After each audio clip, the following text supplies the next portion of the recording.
Pity the salaryman.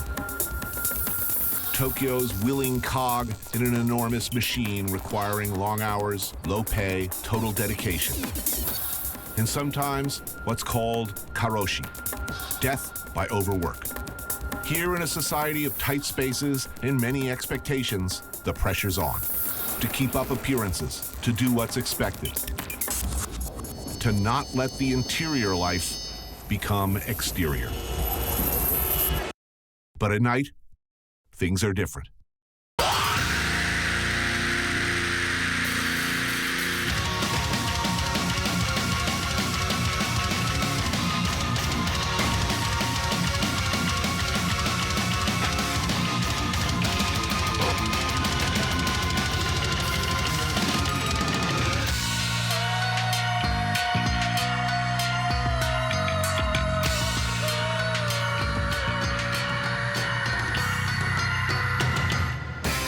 I took a walk through this beautiful world.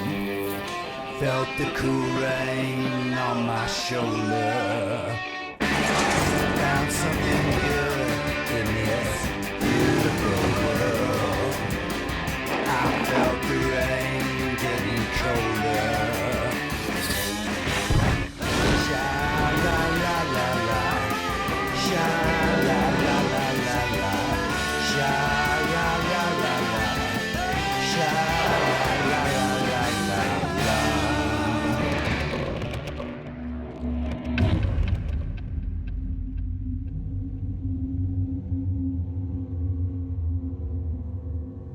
What do you need to know about Tokyo?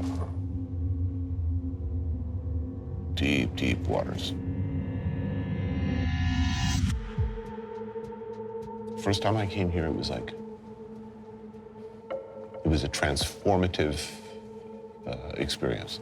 It was powerful and violent experience. It was as if it was just like taking acid for the first time, meaning, what do I do now? I see the whole world in a different way. I often compare the experience of going to Japan for the first time, or going to Tokyo for the first time, to what Eric Clapton and Pete Townsend must have gone through, the reigning guitar gods of England, what they must have gone through the week that Jimi Hendrix came to town. You hear about it, you go see it, a window opens up into a whole new thing, and you think, what does this mean? What do I have left to say? What do I do now?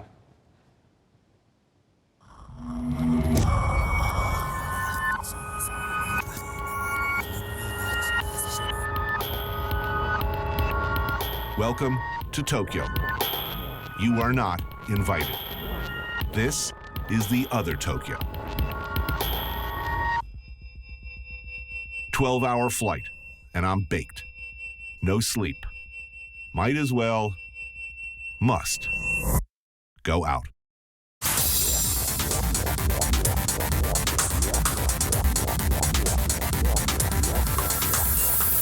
Kabuchiko district near my hotel has the advantage of being where the subterranean life, the repressed ids of the Japanese male, and some females too, comes out to play. Joining me is Japanese film producer and production manager Masa Kokubo. Always a good sign when protective chains separate entertainers from the soon-to-be entertained, right? Prepare yourself for the greatest show in the history of entertainment.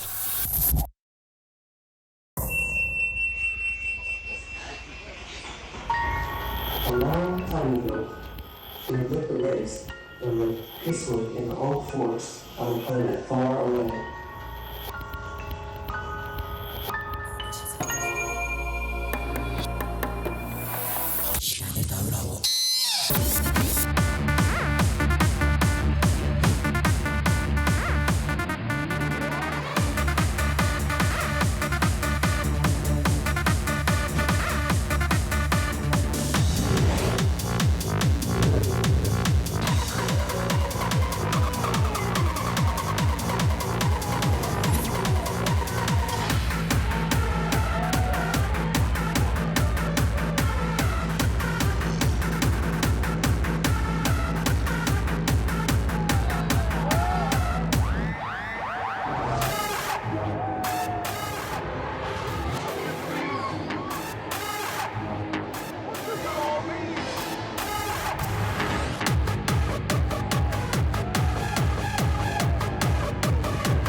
No, it can't be over. Not yet. No. But yet it is, with a series of chaste high fives with the hard-working performers. Okay, I got to tell you, I've seen Jimi Hendrix. Have you? I've seen Janis Joplin. I've seen David Bowie, Diamond Dogs. I've seen Colleen Dewhurst and Jason Robards in Moon for the Misbegotten, directed by Jose Quintero on Broadway. Considered one of the greatest productions ever in the history. This was the greatest show I've ever seen in my life. It had it all. It was the greatest show in the history of entertainment. I don't understand it. I'm completely confused.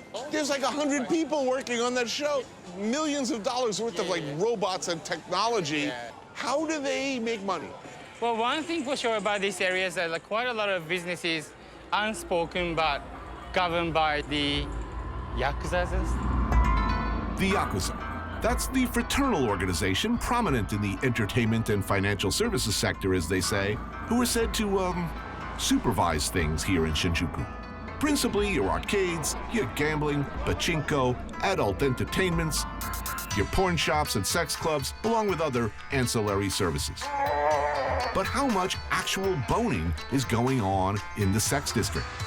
Generally speaking, it's more a field of dreams than the actual act of sex. Hostess cafes, for instance, where a lonely, overworked salaryman can find the attention of cute, seemingly adoring girls who find their every utterance fascinating.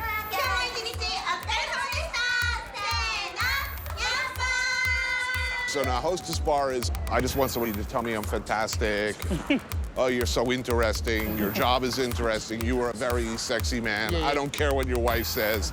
I think you're really interesting. Yeah. Penetration, maybe by a Q-tip in the ear, followed by a personal love spell in this case to make your tea taste better.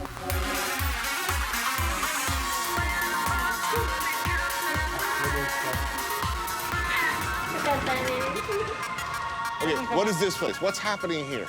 Oh, this is the Are these boys? young boy host clubs for not for men, but for middle-aged ladies who are bored with the regular housewife's life. Well, wait a minute, you got like a million guys wandering around here looking to get, and they got a whole bunch of bored middle-aged housewives coming in here. Spending quite a lot of money. Why don't they go to the same club and somebody will actually have sex? People don't like getting rejected, so they sort of like pay for their pleasure. And then they make you feel welcome, and maybe you can feel like, I'm not that bad after talking to those girls or boys. That's the saddest thing I've ever heard. Well... No, that's heartbreaking, dude. Is the business of Shinjuku dreams? It is more for the dream of doing so, which is never going to happen. Really? All of this? I mean, it is a very enticing situation. I mean, look at this. Wait a minute. She looks like she really likes me. Look, she's got her tongue tucked up in the corner of her mouth. Who? Which one? Oh, no. That's a boy, though. Oh. Well. Whatever.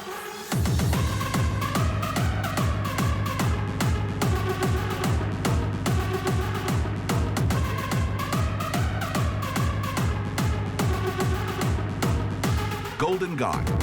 Long my favorite place to drink in Tokyo. Hundreds of micro-sized bars, each different from the other, with their own micro crowd. I love it here.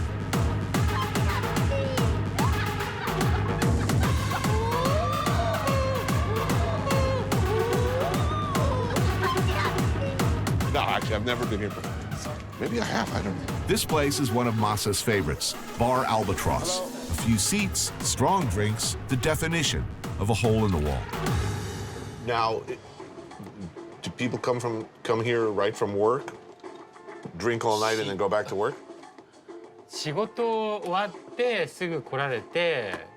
やっぱ多いのはサラリーマン。 Oh, salaryman. Salaryman? Would a salaryman bring his wife here? それは奥さんっていうわけじゃなくてですよね。奥さんのがなかなか。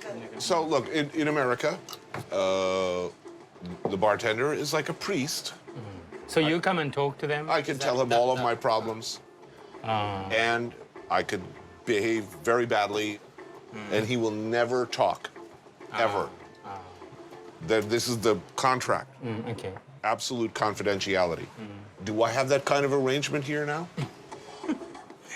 こっから出さないようにしてもらえますかって聞いてますけど。あ、そういうことですね。それはもう秘密を守ります。So I have his implied guarantee of total security. Yep. So if I came here with some dinosaur riding hoe in a bikini, What then?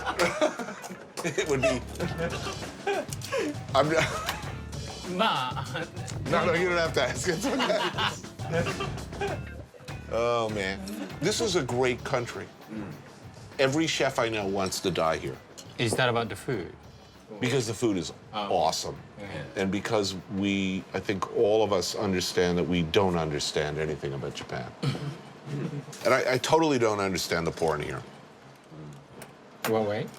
Why is it okay? You can't somebody with a penis, but you can with an octopus tentacle.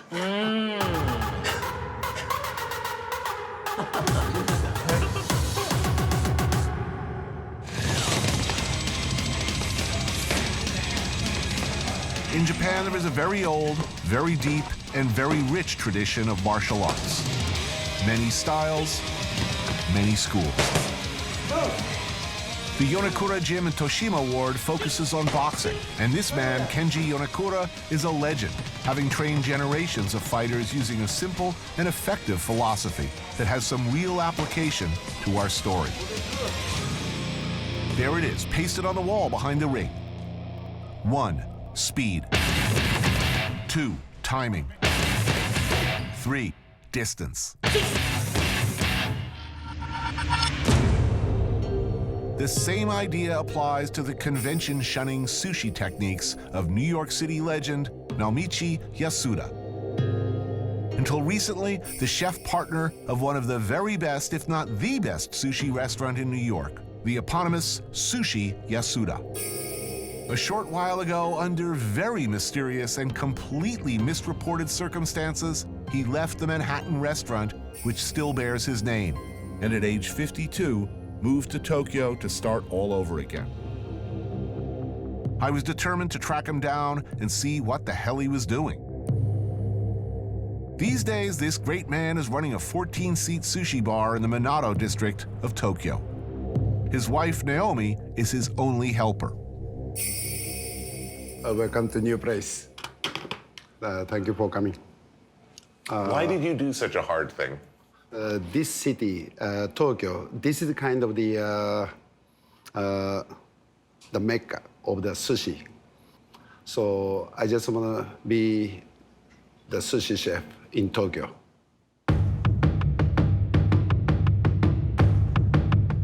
Yasuda is a friend, and my master in the sense that he's taught me pretty much everything I know about sushi over the years.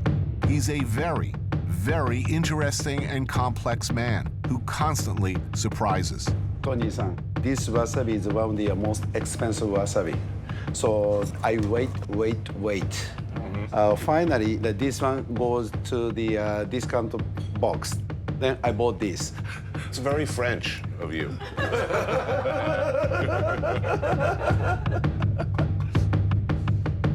So many things separate Yasuda-san from other Japanese sushi masters. The most noticeable is his hands. They're huge. Look at the knuckles, enormous, from years of pounding cement walls during repeated daily practice in Kyokushin karate. He first trained and competed in Tokyo. And when he came to New York, he continued to practice. Often in underground bare-knuckle matches where you fight until someone gets beaten to the ground. This style Yasuda practiced was about beating your opponent as quickly and as aggressively as possible. Speed, every second is important. Rice is getting cold, seaweed is getting soggy, fish less than perfect temperature. Look at his posture, a fighter's stance. Distance, knowing the perfect spot to be. Moving in and out as needed, never out of position. Timing, reacting to his customer's pace of eating, their ever-changing desires, always ready for the next move. Most people who don't understand sushi will go to a sushi bar and say, "Oh, I had the best sushi last night. The fish was so fresh. It was right out of the ocean." Freshest fish, there's no taste. Just chewing, just hard. And people think, oh, freshest should be good, but it wasn't. Yasuda's menu changes constantly with what he finds in the market. And like thousands of other sushi chefs, he heads every day to Tsukiji, Tokyo's central fish market, where nearly 3,000 tons of the world's best seafood arrives every day. But unlike most others at his level who arrive at 4 a.m. to cream off what they perceive as the best and freshest, Yasuda-san arrives later. He does not buy the ridiculously expensive otoro, the fatty belly meat of the bluefin tuna that people have been known to pay hundreds of dollars a pound for. Instead, he buys tuna from the heads, using his knife skills to go for qualities that most others miss, removing every bit of sinew from what would otherwise be a difficult piece of meat, until it's, well, perfect. And he cures the results, actually cures it, breaking down its molecular structure in a desirable way by freezing it quickly in a medical-grade blast freezer, where it will stay for a week or longer at minus 82 degrees Celsius. He pioneered this technique years ago in New York, where if you bothered to ask, he would have proudly told you that the absolutely unbelievably sublime piece of perfect sushi you were eating was frozen. Delicious. Thank you very much. Which is more important, the rice or the fish? Or what Rice. percentage? Rice, more important. About 90%. Wow, that's...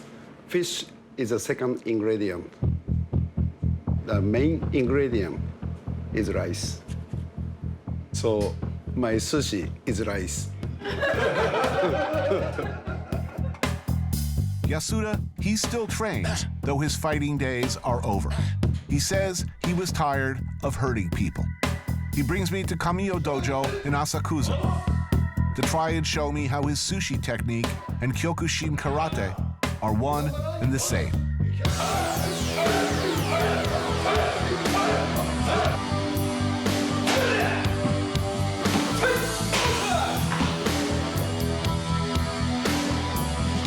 Nobuyuki Kamiyo, the master.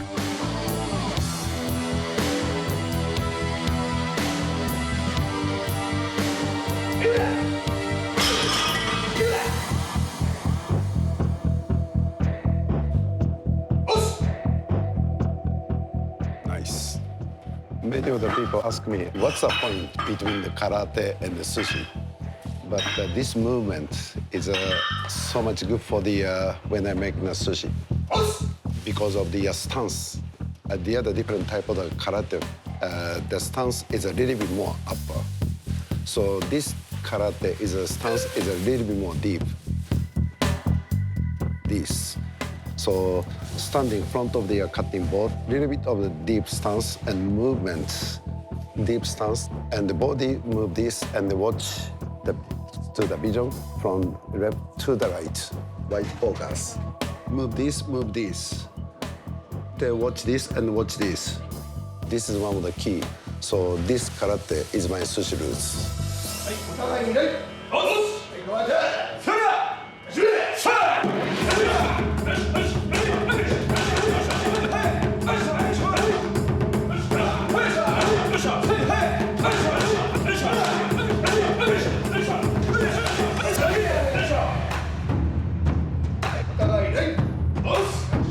Now, in an official tournament, 2-minute round, 2-minute round. and the result you're looking for is points. Point or knockdown. But 2 minutes fight or 1 minute fight, that's most hardest. It's underground. You can just work on their legs for 5-7 minutes to slow them down, then you go in. Yes, and no compromise, just do it. Whatever may happen, no excuse. See the result, good or not. If it's bad, try again. Don't give up. Right. This is my sushi. Perfect.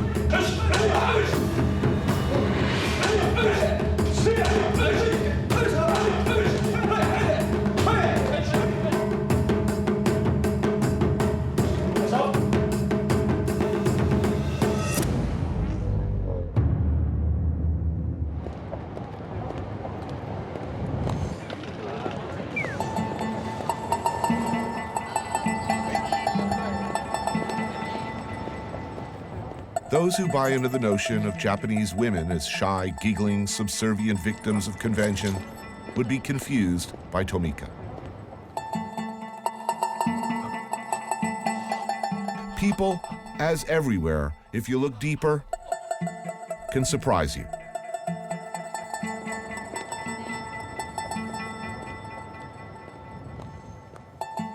Her day job is doing this, and I gather from what she tells me that she gets plenty of work.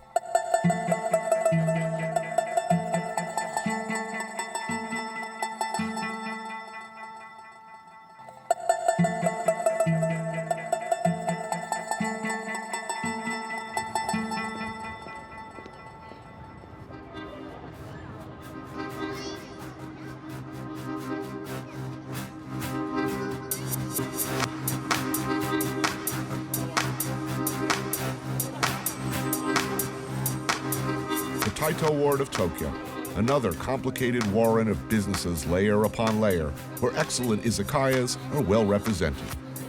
Places where a hard-working salaryman can have a beer or some sake, or many beers and many sakes. And salty, savory, pickly, delicious snacks that go brilliantly with alcohol. Please. Yes. Tomika brings me to one of them, Daitoro, to meet some friends. Kenpai. Kanpai.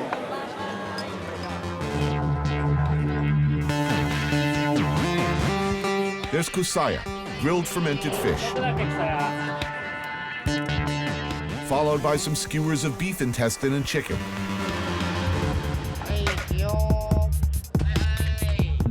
This place is known for its motsunabe, intestine stew with miso, so we order some of that as well. This is Naga, invited along to help translate. Naga runs a custom service company, but he also teaches pole dancing for men. Then there's this man, Kinoko Hajime, one of the best-known and most respected practitioners, a master of shibari, the art of ropes, of beautiful knots, of what, for lack of a better word, we call bondage.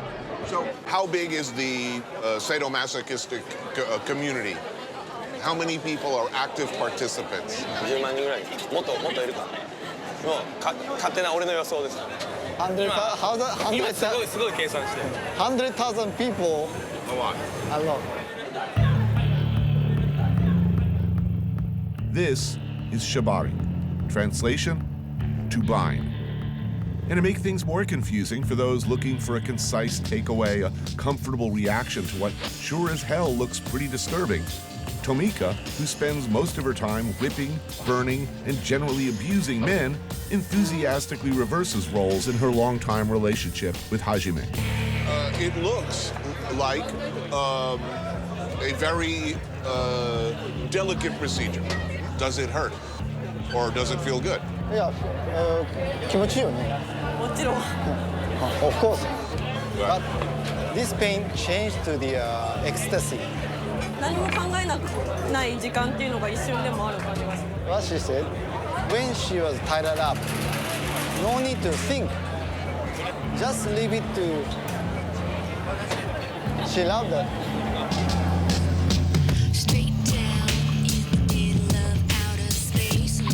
Performance art, craft, fetish, or compulsion. It's an old and shockingly omnipresent feature of Japanese popular fantasy culture. Magazines, movies, even comic books, the intricate restraint of a willing victim is, well, it's there, not far from the surface.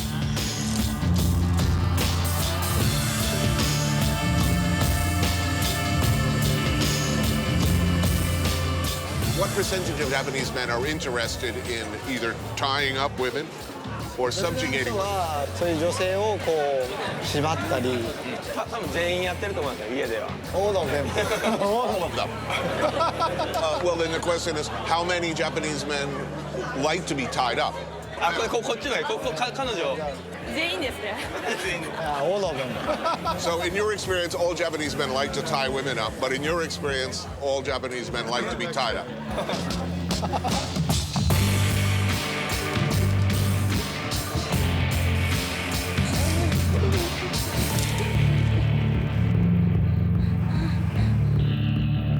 Who's more up sexually? Americans or Japanese? 態度が変わったりするかって、例えば店のオーナーとして。はい。そうですね。全部一緒です。Same. よかったらやってみるといいんじゃない？ So maybe she suggests you to be tightened up. A little late for me.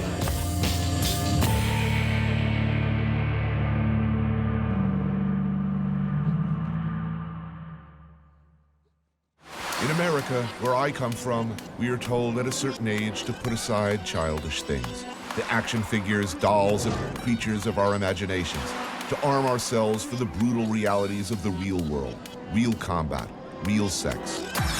In Japan, increasing numbers of people don't. They continue to live a life inside four walls, inside their mind, the life we call of the computer geek, the nerd, as avatars. There's a name for it, a whole subculture of what's called Otaku. Once a derisive term, now a proud identifier of the geek, one who has turned his back on the real world and finds satisfaction elsewhere. Manga or comic books hold a different place in the cultural landscape here and address different needs. There's yaoi, for example, otherwise known as boys love manga, extremely popular with teenage girls. Stories change, but the core themes are sexually ambiguous boys getting very friendly with each other. What legions of young girls and soccer moms find compelling in the thousands of these titles is something of a mystery to outsiders looking in. But there they are, whole sections of manga bookshops dedicated to basically One Direction type boy band figures having sex with each other. Yaoi isn't generally explicit, though it can be. Some of the most popular manga are, however, lurid, over-the-top illustrated stories of incredible violence, rape, murder, and sexual fetishism. Toshio Maeda is a manga creator like few others, the father of what can only be described as tentacle porn. His 1986 manga Urotsuki Doji was about half-human, half-bestial space invaders in search of an evil supreme being. It contained unbelievably graphic, lurid, violent, and one would argue offensive images of sex acts involving not sexual organs, but other protuberances. It became a huge hit and has been imitated widely, both in other manga and in live-action films. A whole genre of lurid but extraordinarily well-drawn madness. At Meino Umi restaurant, Toshio tries to explain. You know, this girl seems like a high school girl. So, basically, it's forbidden. It's our sense. Notice, by the way, the distinguished owner and her complete lack of shock or offense at the graphic, frankly horrifying images of rape, violation, and murder spread casually across the table for all to see. Japanese manga, ones that everyone reads on the subway home even, well, they're different. The big breakthrough was you couldn't draw penises, you couldn't draw specifically orifices, you couldn't actually show humans penetrating each other. In Japan, right, it was a big no-no at that time. So I invented tentacles to be evasive about the law. Also demons. Demons. Demons. Yes. It's fantastic. Whether you meant to at the time, you absolutely changed the world of manga. You created an entire spectrum of pornography that didn't exist before. I mean, if you go to YouTube now, there's tentacle manga, tentacle and demon manga. There is tentacle and demon anime. A lot. Oh, that looks good. For dinner, there's katsuo no tataki, fresh bonito seared quickly over flame, arranged in bite-sized pieces, garnished with daikon, fresh greens, sprouts, and ponzu. Toshio comes here often for the tomato nabe, commonly a favorite of sumo wrestlers as part of a weight gain diet. Basically, it's a hot pot of meat and vegetables. Chicken, pork, beef, fish balls keep getting fed into the pot. usually alongside much beer and rice, adding that much-needed bulk-up factor so important to sumo wrestlers and cable TV hosts. So appealing to the hidden desires of a manga buying audience. Men want filthier, dirtier, more violent. In Japan, you can't be rude in public, Right. but you need to just, I can say that, letting off steam. Right. So probably the manga is the one way to do that. What do women want? Generally speaking, what do women want in manga? Yaoi. Yeah. Yeah, boys love. Because probably don't have enough experience to do that with real men. But nobody's going to the fish market and asking for live octopus. Probably not. Probably not.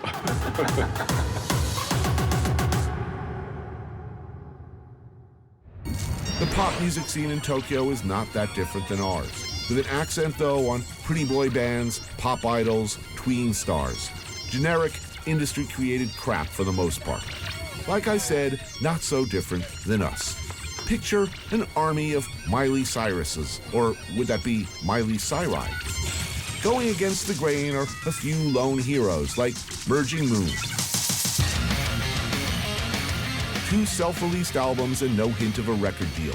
Damn Suits, what do they know? Lead singer, you. Sweet, shy, pop-friendly, Lilith Fair, no.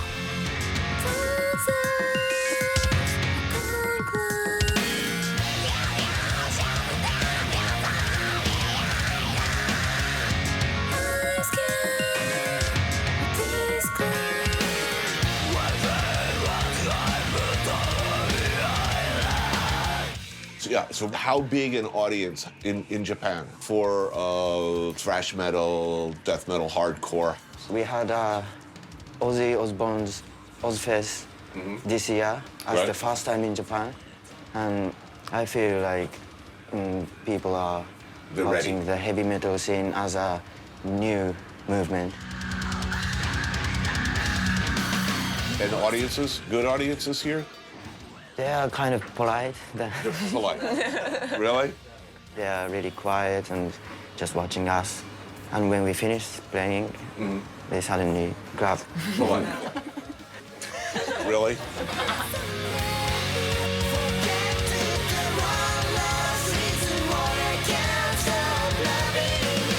You know, when I look at popular music, the stuff that's selling millions of records in America, it makes me angry, actually. Do you mean that you sometimes get angry with some people? Yeah, if I see Nickelback, I want to kill myself. Okay, I want to kill them, and then I want to kill myself. And then I want to kill everybody who listens to them.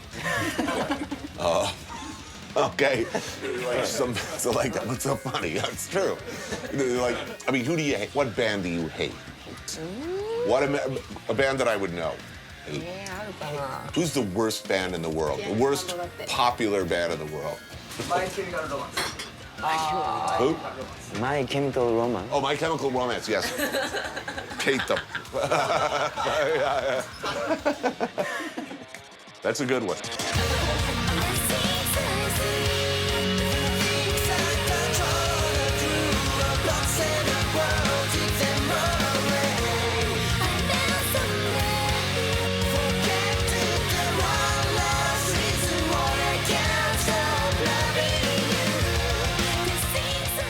Can you make a living?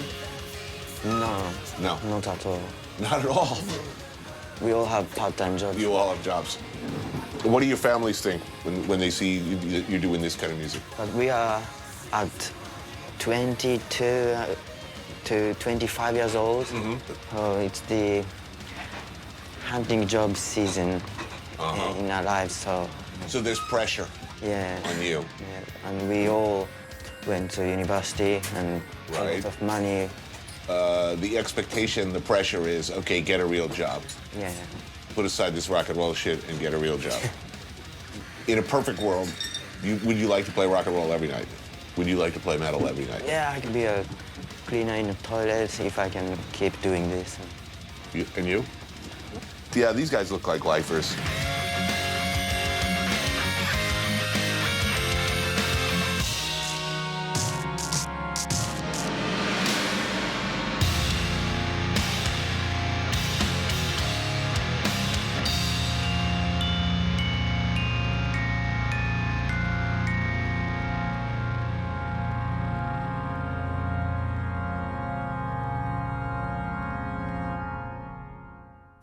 Tokyo may well be the most amazing food city in the world, with a nearly unimaginable variety of places stacked one on top of the other, tucked away on every level of densely packed city streets. At Lawson's, you can dig into their unnaturally fluffy, insanely delicious, incongruously addictive egg salad sandwiches. I love them. Oh yeah! Layer after layer after layer of awesome. Crowded eateries serving who knows what. But it all smells delicious and looks enticing. In the tiny, almost micro neighborhood of Nakamaguro, Tokyo, all is quiet. And amazingly, for right here in the middle of this eye-goggling pinball machine of a city, green.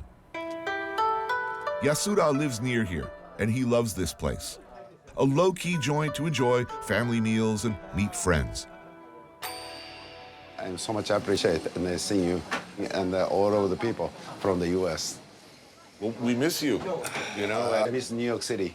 I'll tell you something really terrible. Every relationship I've ever had with a woman, at some point, very early on, I bring them to Yasuda in New York. And I would watch how they eat. If they talk too much, if they didn't understand how to eat sushi, if they did not eat the uni, we will never have a relationship. That's it. It's the end.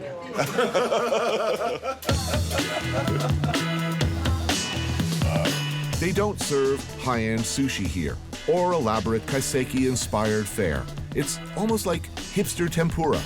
This style of food is known as kushiage, skewers of delicious things dipped in batter and fried perfectly. Yasuda-san orders up shrimp and basil, lotus root, octopus, and pickled quail eggs. We also have to have their take on okonomiyaki, a type of egg batter pancake that can be filled with many things. For us, it's squid and brushed with Worcestershire sauce.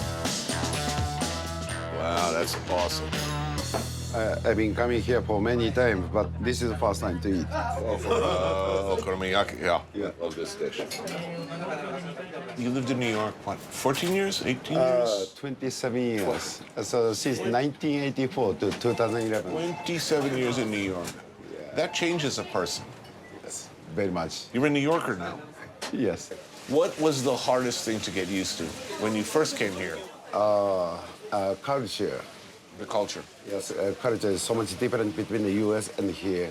And Manhattan is so interesting, always. I never ever get boring. That city... Look, I never get bored, and I always learn new things in Manhattan. But there's 15, 20 different Manhattans in Tokyo, to me. I mean, if you... Shinjuku, Shibuya, Roppongi, from my perspective, these are completely different cities, even building to building. Pachinko down here, nightclub for men, nightclub for girls, nightclub for rock and rollers, hair salon, but all up. 50 different businesses in one building. Yes. One building. I could spend the next 5 years just doing shows on this one building.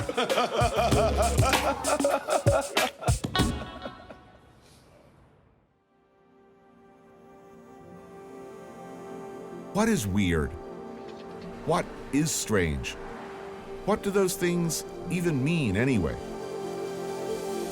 Sure, a lot of what you've seen looks different from maybe the mainstream. It's certainly different from the way we like to portray ourselves, see ourselves, at least our daytime selves. But roughly 50% of all movies rented in American hotel rooms are adult films. The American porn industry catering to exactly the kinds of dark urges we've been talking about, but even nastier, is a $12 billion a year industry that dwarfs the Hollywood product.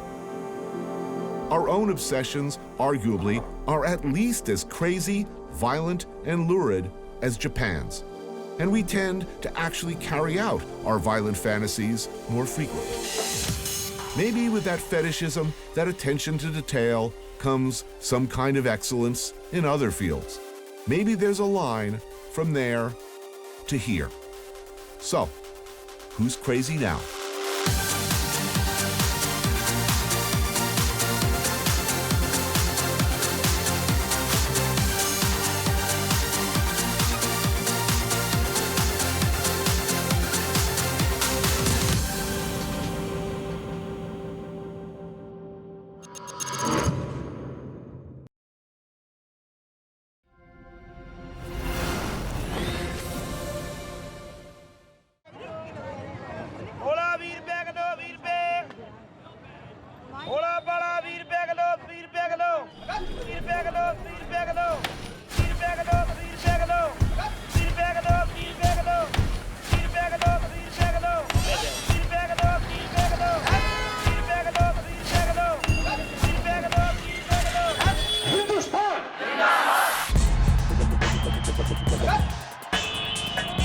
I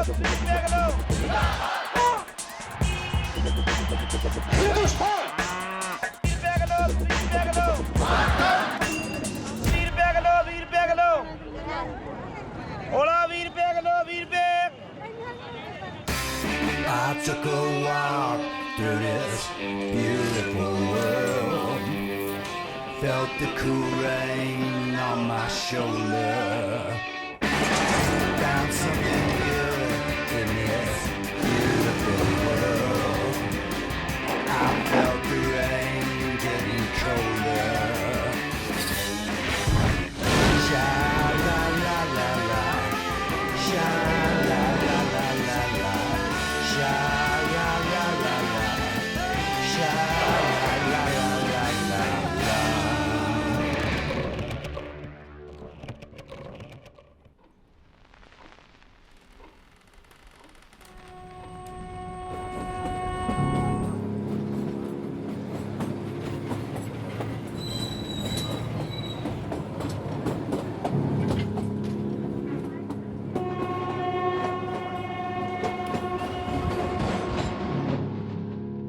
This house came to be built by Dr. Blake, who was in the East India Company service.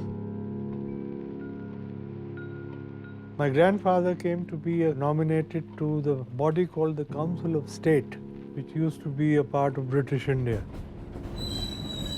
It was another time, one that few still remember. The India before partition, when these rooms, this house, was part of the seat of power. I had the privilege of being born in this house, upstairs. This was the Maharaja's bed.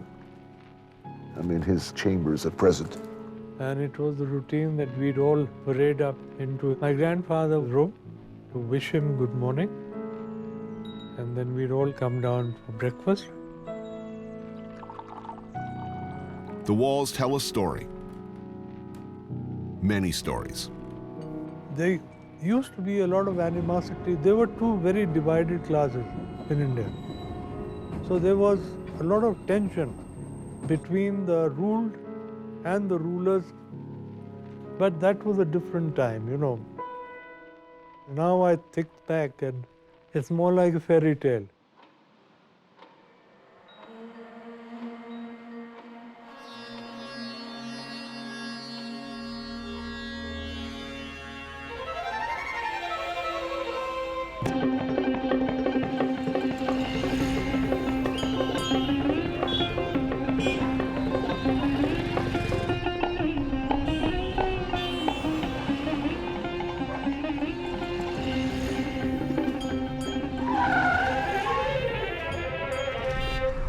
Day one in northern India, near the Pakistan border. This is Amritsar, the Indian Punjab's largest city. Population, about 1 million. This is a part of India I've never seen, a place I've always been curious about. Home to some pretty legendary cuisine. In Amritsar, they have a saying: the best food isn't cooked in people's homes. You find it on the streets. Punjab, oh, you up in Punjab? Peace to my Delhi fam in Karol. And Tony, you a OG. Jiski Bibi Moti.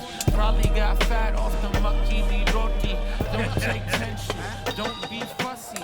Sit back, relax, have a cold glass of lassi. Punjabis are known for their adventurous spirit, as brave warriors who spread throughout the world bringing great food with them. Don't worry about no traffic. The elements move and weave around like it's magic. Piece of hot sugar on the beat, good looking. Beat sample sounds of my mom at home cooking. In fact, much of the good stuff we refer to simply as Indian food comes from here. Like fine at my mouth. Peace to my brother Tony Kano from No Doubt. Beat made from the Tawa in the Cooker CT. Golden Temple, Amritsar, hell of a city.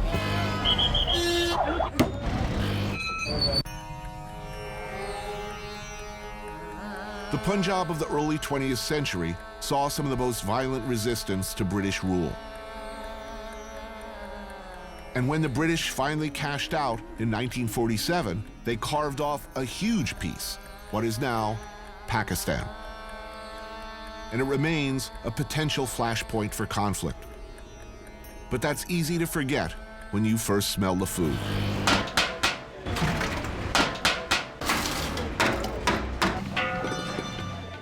Good. There we go. Kesar da Daba. Daba meaning side-of-the-road food stall. And there are like countless dabas to choose from in this town.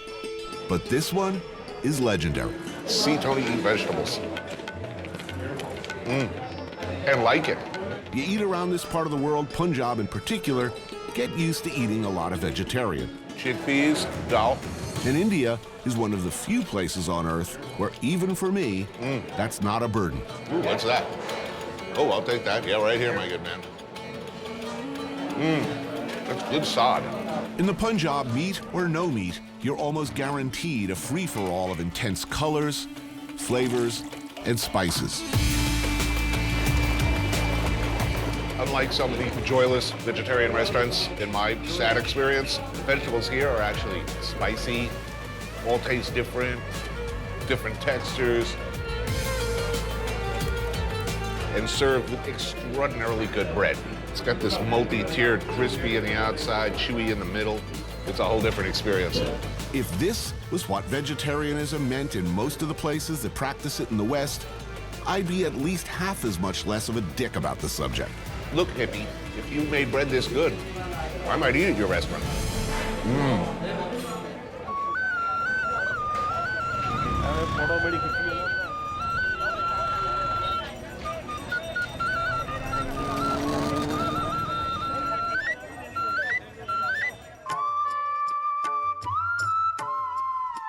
Around here, one of the first things you notice that's different from the rest of India, turbans.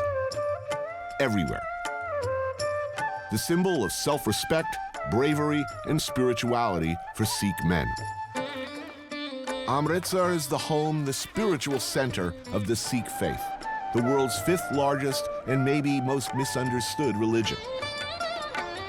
In the heart of Amritsar stands the majestic Golden Temple, the Sikh equivalent of the Vatican.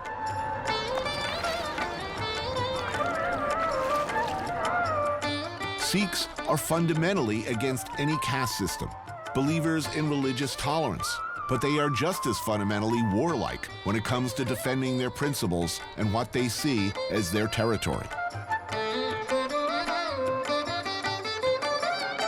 Welcome to Golden Temple. Thank you.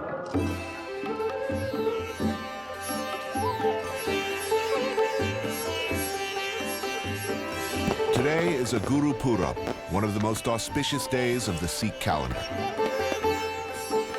Pilgrims from all over the world come to worship, walk the perimeter, and bathe in the holy pool. All are welcome, of any faith or caste, to remove their shoes, wash their feet, cover their heads, and take part in a simple meal.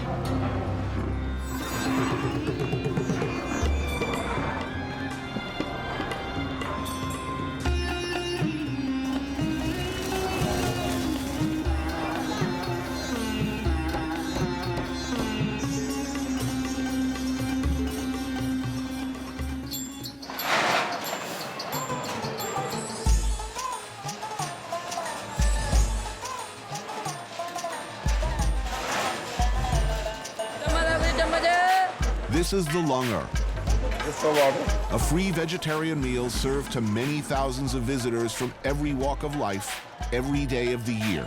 They serve 16 hours a day? 16 hours a day, For how many years? Continuously? 300 years. 300 years. Everyone doing the cooking, the serving, the washing of thousands and thousands of metal plates and utensils are volunteers.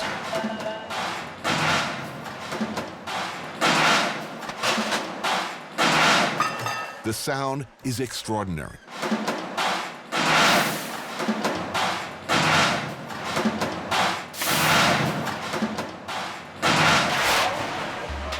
We have a teaching that everyone should serve all 3 things, money, mind, and body. Right. Should be served to other people, free of cost. And that's what we do. Walking me through it all today, Donwant Singh. Now, for a religion that's so concerned with tolerance, where does the Grand Punjab military tradition come from? Because it's a very, very powerful one. So powerful people, so hard-working people. Every Sikh you see, if he is baptized, he wears a small sword. In our Prophet, when we get baptized, he says, you must protect yourself, you must protect others, and you must protect your country. So that makes us what we are.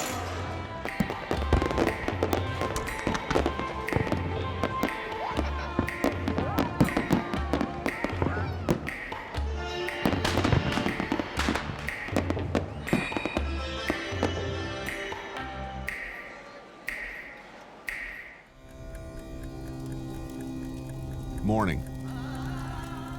The smoke from countless burning fields covers Amritsar in a thick haze.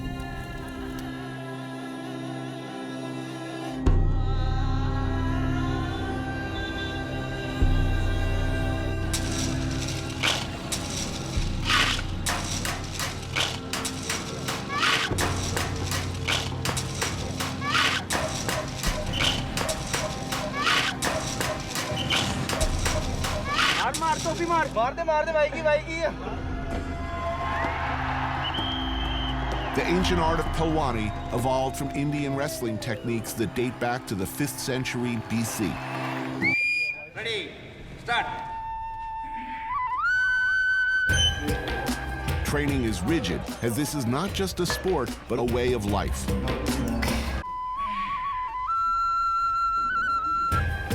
Wrestlers live and train together and have strict rules of diet and personal conduct. No smoking, no drinking, no contact with women. Here we go.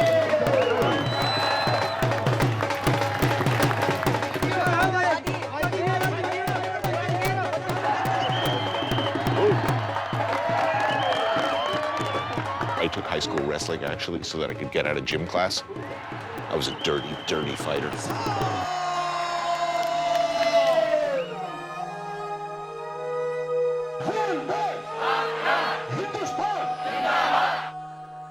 It is an all too natural segue between the aggressive posturing of opposing bodies of Pelwani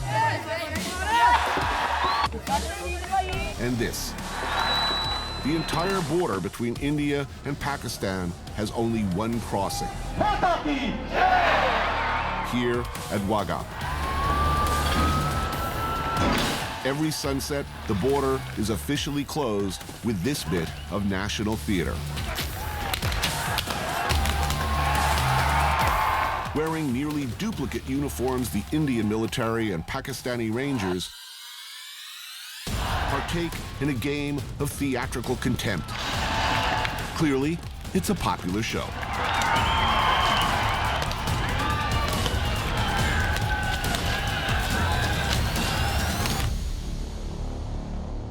So where are we? We are right next to Pakistan. India and Pakistan were once one country, ripped apart in one of the hastiest, ill-considered partitions imaginable. Beyond there, no more fence? No more fences. So it's once you get past there, Yeah. you can go straight into Pakistan if you yes, want. Yeah. So See, they're- the they're- problem is, the thing is, India is trying to stop people from coming in. The infiltrators, drug dealers and terrorists.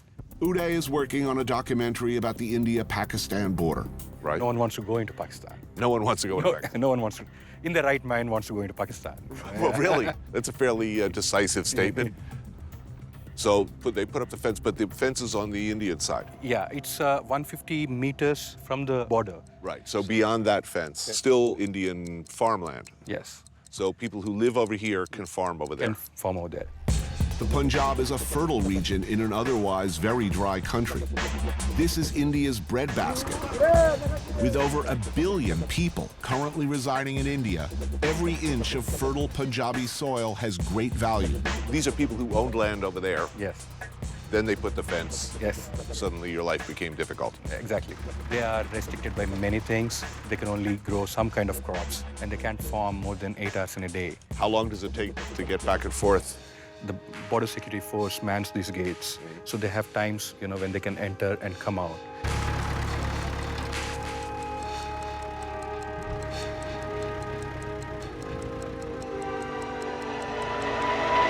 How much farther can we go before they start to get worried?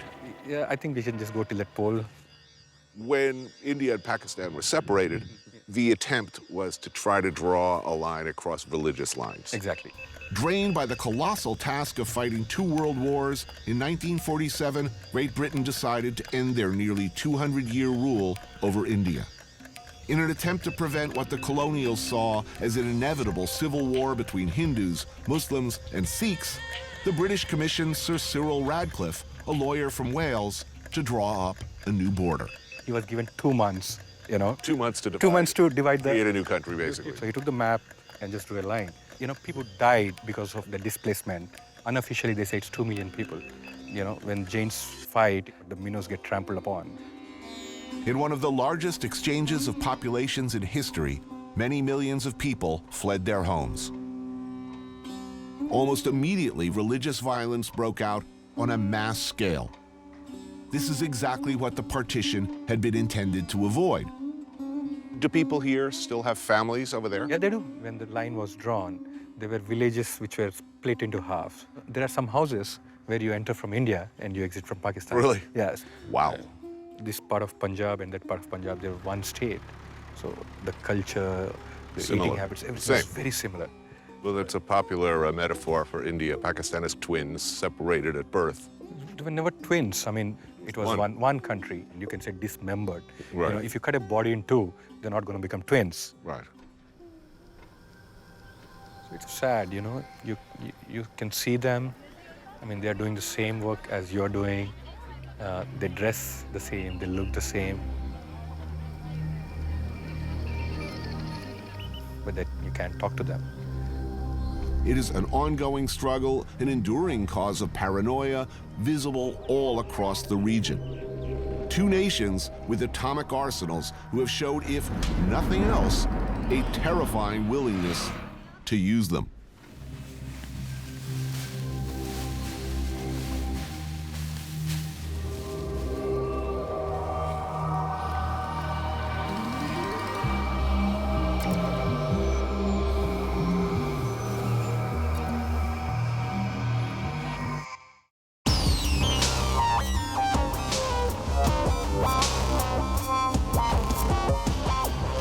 From the horrific 2006 train bombings to the militant attacks in Mumbai, the threat of terrorism along this border is a daily concern.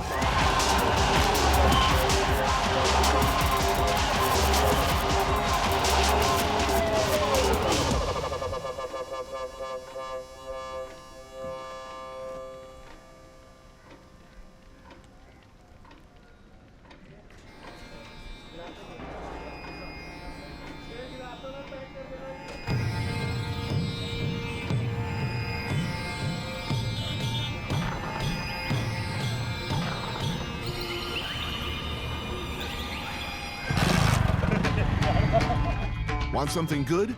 Really, really good when in Amritsar? Something local, regional, iconically wonderful?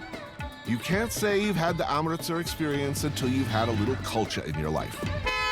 Kulcha. This is the iconic dish of Punjab. Yes, that's the speciality here.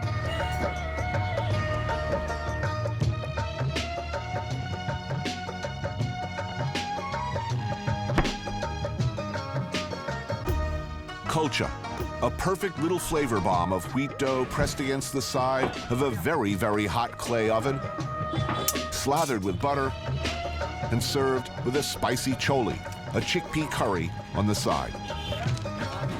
Did I mention the butter? How's it? Nice? Delicious. Everyone in Amritsar seems to be an expert on kulcha, including this lady, Navroop. It's a chutney, and this is all radish. Very, very, very good. Generally speaking, Punjabis are famous for being a warrior class. Taller, bigger. Yes, we're big. Still, maybe not fighters so much, but still eaters. Oh, yeah. Big time, yes. The religion doesn't matter. Food is religion here.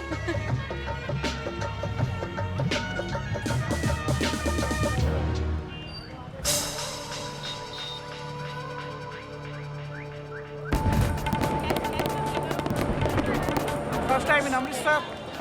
What are you feeling this place? Checking off my list of things to do in the Punjab, I gotta score some animal protein.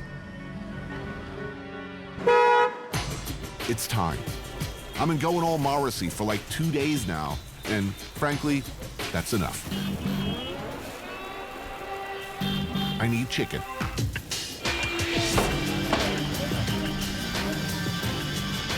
Like we are in the ass end of nowhere here.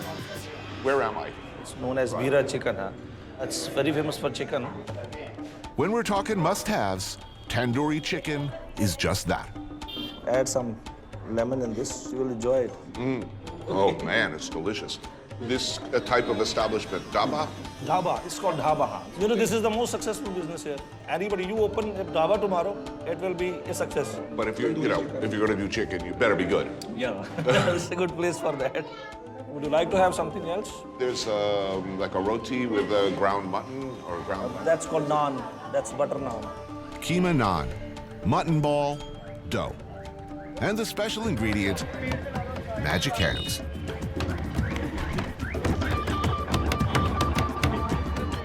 And believe me when I tell you, this shit is good. So good that people snap it up the second it comes out of the tandoor oven. Hey, that's mine. Is it good? It's sensational. Wow. People do love their food. Definitely. I love eating. The movies and television in this country is fantastic. Thousands of films are made per year. I don't even understand what's going on. I mean, everybody dances and sings. I don't get it.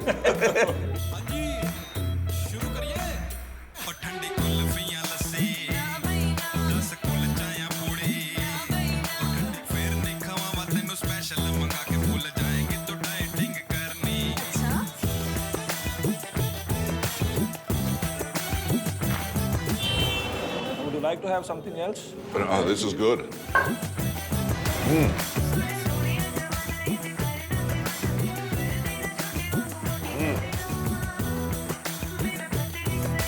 Oh, yeah.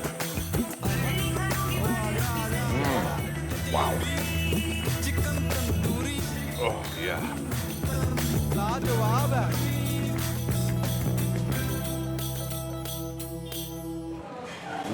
That's good. Thank you. No, nothing. Thank you. It's delicious. So good.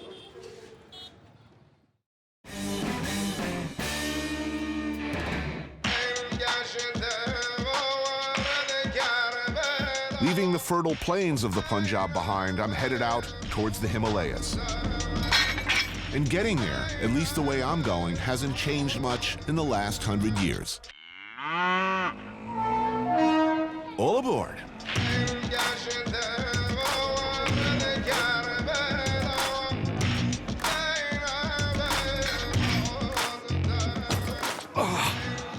This is gonna be suboptimal seating.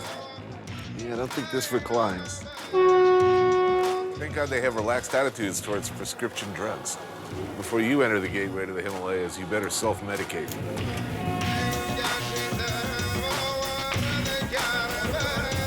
Meanwhile, I've been like 24 hours without a bite of food.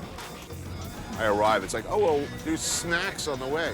Great, get a bag of peanuts. Truth be told, I'm an angry, bitter man when I board. I'm guessing there ain't a Shoney's or a P.F. Chang on the way. Kind of cute, little train. It's so little. It's the Universal Tours. I'm gonna go on the King Kong ride. While my stomach growls, I become the kind of traveler I warn against. Gripey, self-absorbed, immune to my surroundings.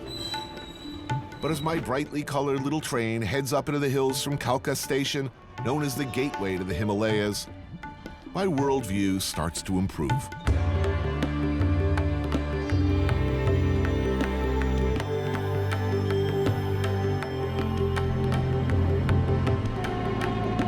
The unnaturally bright colors of India start to pleasurably saturate my brain. The views from the window of ridiculously deep valleys, 100-year-old bridges. It's, well, breathtaking.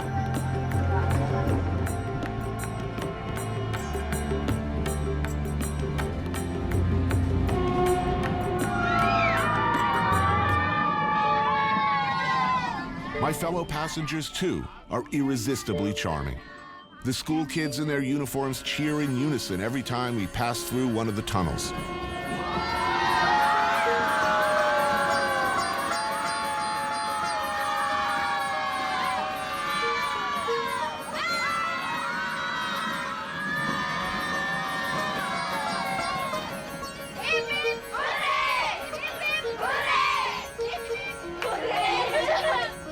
I'd pretty much forgotten about my hunger until the whistle stopped at Barog.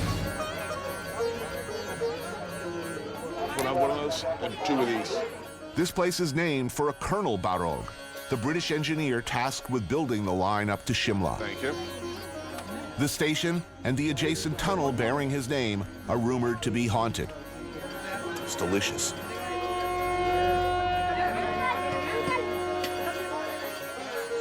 Already behind schedule and plagued by cost overruns, Barog screwed up.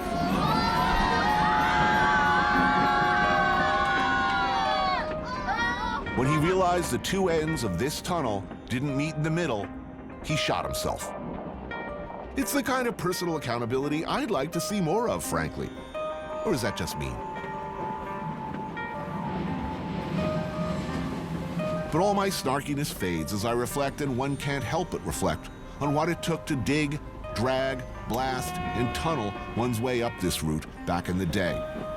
Back in the beginning, making the trip to Shimla required a somewhat uncomfortable 3-day trek up the mountain by foot, or horse, or hand-carried palanquin. The stats are impressive. A climb of around 5,000 feet, over 100 tunnels, more than 800 bridges, an engineering feat, a job that, when you consider the time, defies imagining. In the building of this railroad, many died. Many, many died.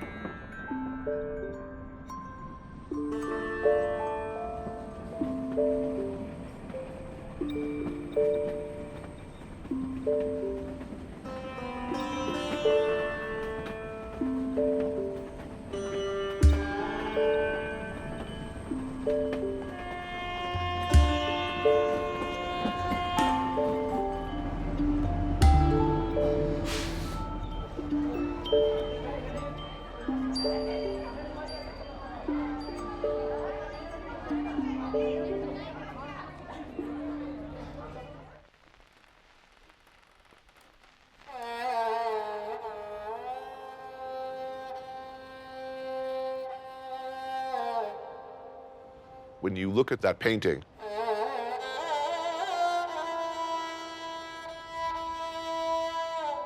when you stand out front in the garden and look out at the view,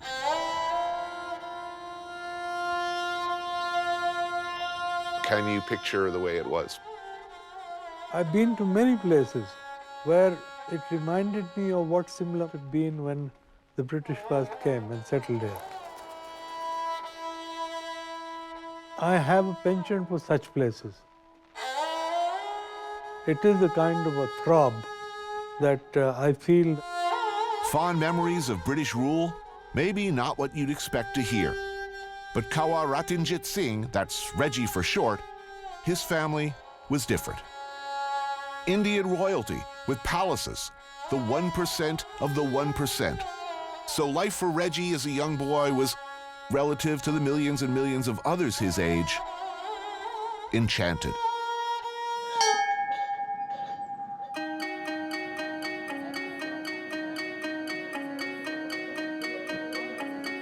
Shimla is from a time before partition, when nearly the entire ruling class of British India would move to hill stations in the hotter months.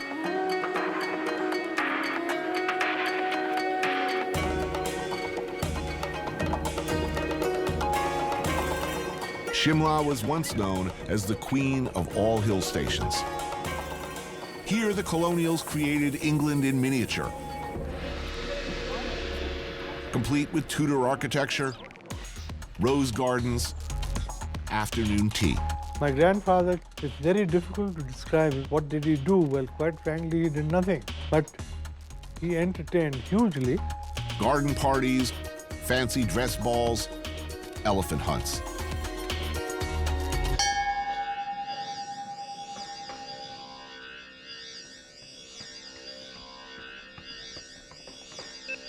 The remnants of British rule can still be seen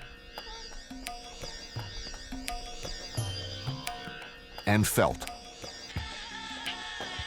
This is particularly true of one house, Chapsley. My family was very fortunate that they were able to buy this house because it was a famous house. The house was purchased by Reggie's grandfather, the last Maharaja of Kapurthala. Those Brits really left beautiful buildings.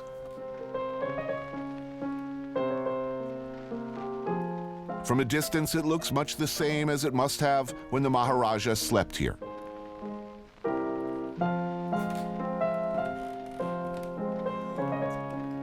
Check out the tub.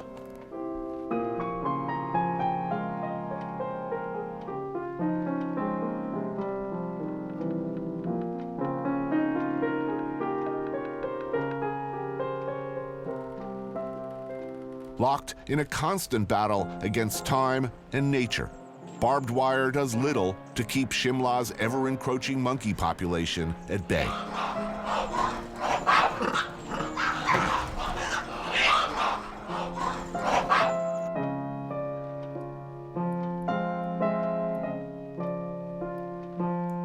Stripped of their wealth and their kingdoms, the one-time royals all across India have had to either sell their estates or, like Reggie, turn them into hotels and guest houses in order to hold on.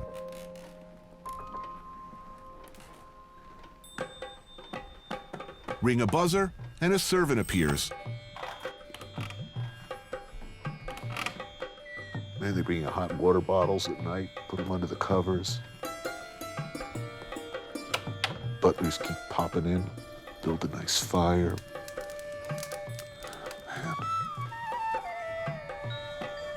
A great facet of my childhood was how my grandfather entertained.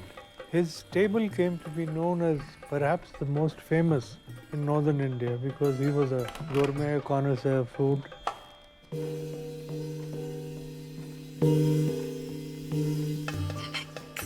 Tonight, dinner at Chapsley, an elaborate Anglo-Indian menu from Reggie's childhood. I'll put on my apron first.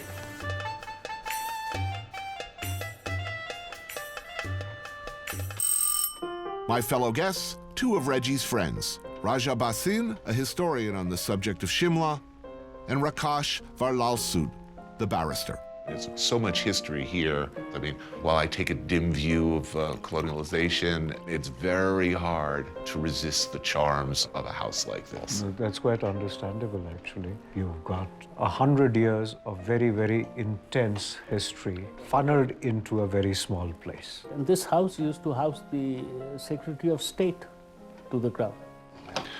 What am I eating? This is eggs œufs à la Florentine.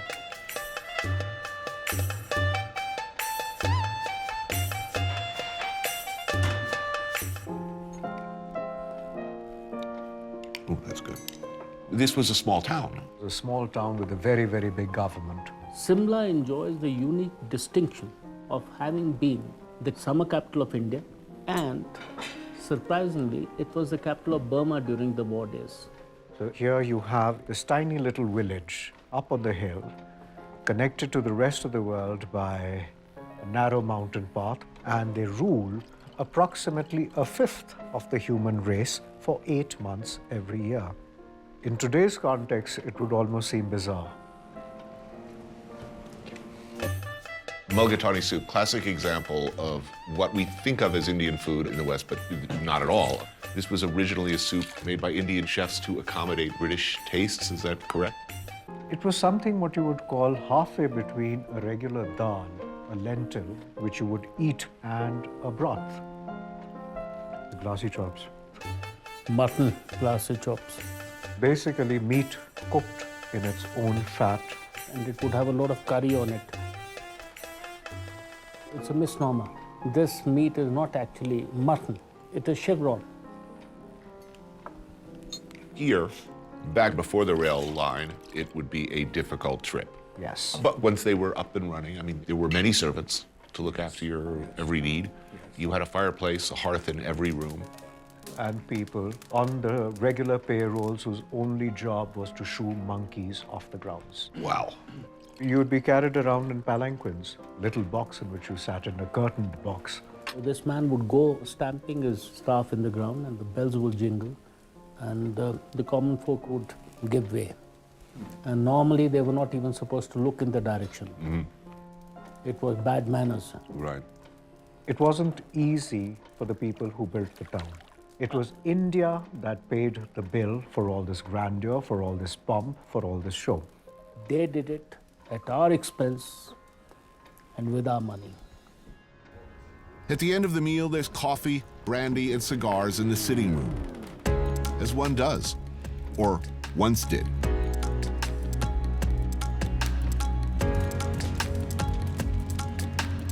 I hope you enjoyed the dinner too. Oh, very much. It was delicious. Really wonderful. A lot of history in this house. And one can be forgiven for maybe briefly forgetting what it took to build this lost kingdom.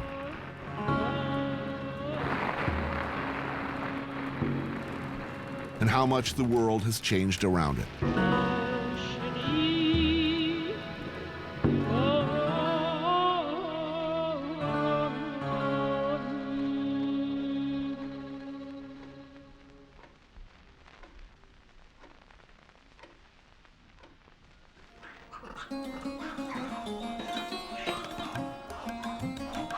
The Monkey Temple looks down on Shimla, overrun by its namesakes.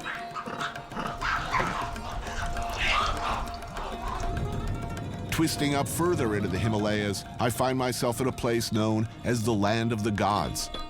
Nearly every village credited with having its own deity.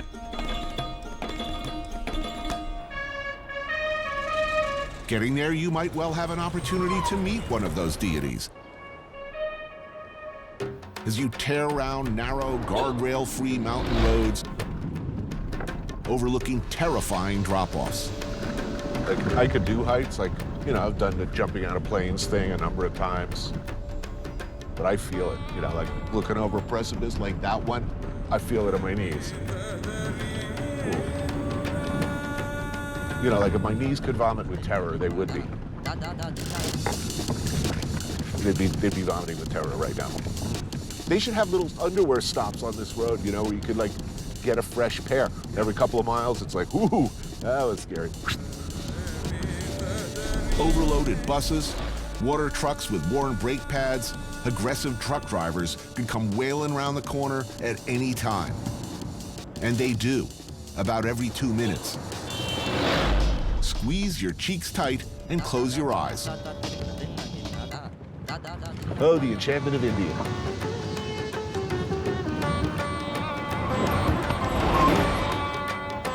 The remote locations of these isolated mountain villages has kept old traditions alive.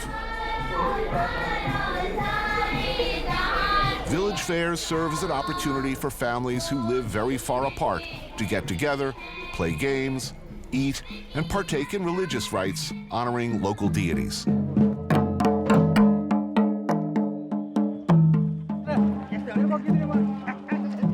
Quite a ride getting here. Yeah. How do you enjoy that road? White knuckles. Meet Hashim. He runs motorcycle tours through these parts. The Himalayas, it's the holy grail of motorcycling. You're traveling almost 1,500 kilometers on a trip. It's so unbelievably beautiful and diverse. So we got here vegetable curry? Yogurt-based curry, quite typical in these parts. Vegetables again? Surprisingly, not a problem. That's good. Yeah. This is one of the few places in the world that I could eat vegetarian every day. Yeah. And still be happy. Most of the people in this community, farmers, farming, agricultural. Yeah. What are they growing? They do a lot of corn, potatoes, peas. And weed. People growing marijuana here. Yes, loads of it. Loads of it. As an export product or for personal use? For everything. Mix of everything. So you think you want to go check out the fair a little bit? Yeah, let's take a walk through town. Yeah, See what's going on. Predominantly an occasion for all these mountain villages to come together and socialize because I mean people are busy in their farms. They're not going to come and walk down and socialize with people. But this, because it's autumn, everyone is done with all the agriculture. Right. Now they're just bedding down for winter. There's a lot of romance in the air.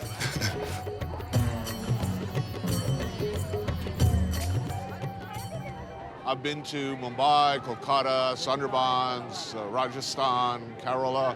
This is a part of India. It's different than any other part. Look, it's fascinating and beautiful.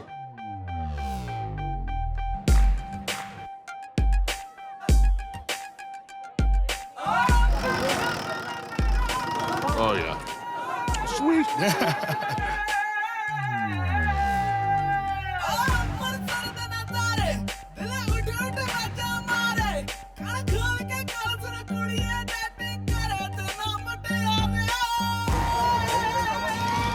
Wow, things moving.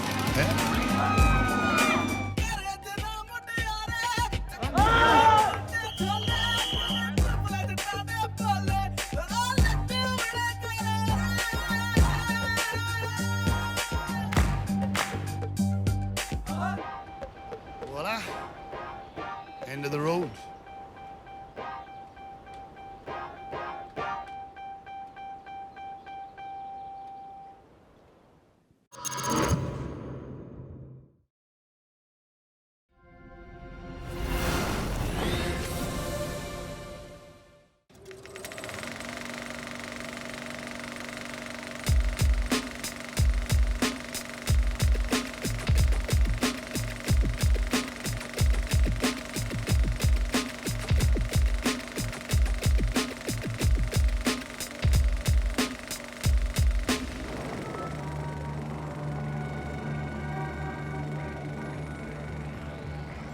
I remember the moment I first realized I'd been living my whole life in black and white.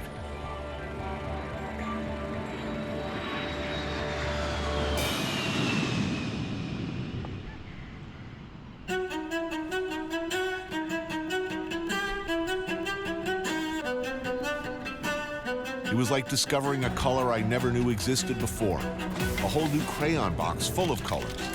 That was it for me. From then on, there was no putting the pieces back together, no going home. Things were different now. Asia had ruined me for my old life.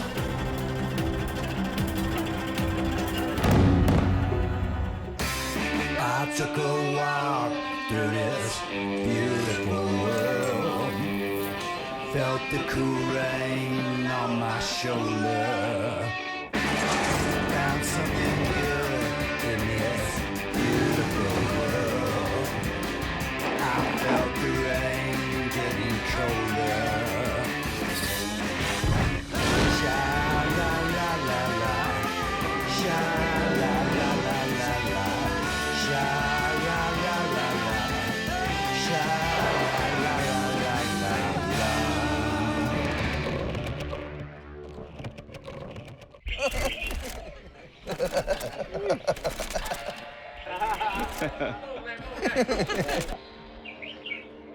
Whiskey for farmer. Oh, that's good. This guy's trying to kill us. They make more than 100 bottles a day, so 30,000 bottles. That's a lot of. That's a lot of. Did I do that right? Yeah. Or have I had too many whiskeys? How did this happen? How did I get here?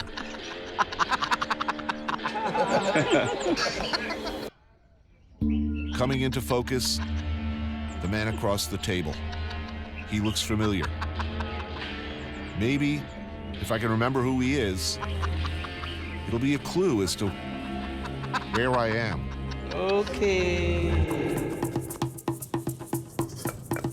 Right, Andy. Andy Ricker.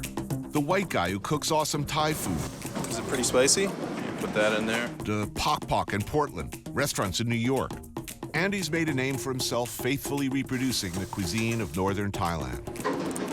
The good stuff that comes from places like here.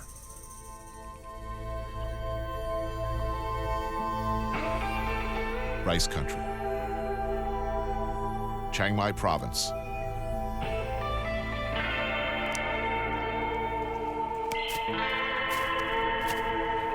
In this part of the world, you live and die by the harvest.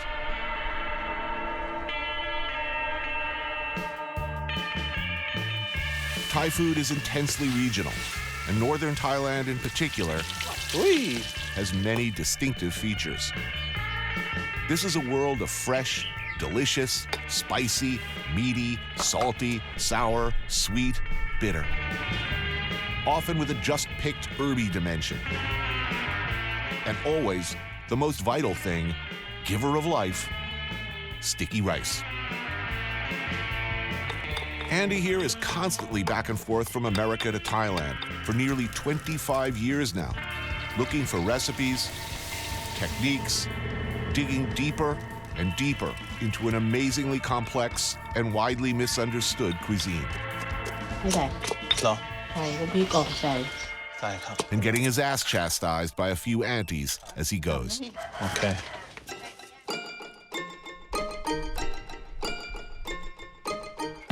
On this trip, Andy's working on a new cookbook, investigating the eating and drinking culture of the region. Which might be why he thought of me, and why we're drinking Shine for breakfast.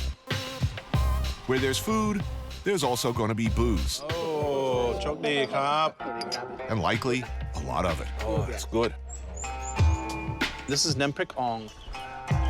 You make a chili paste with chilies, garlic, shallot, shrimp paste, and tomatoes. And then you mix it with pork.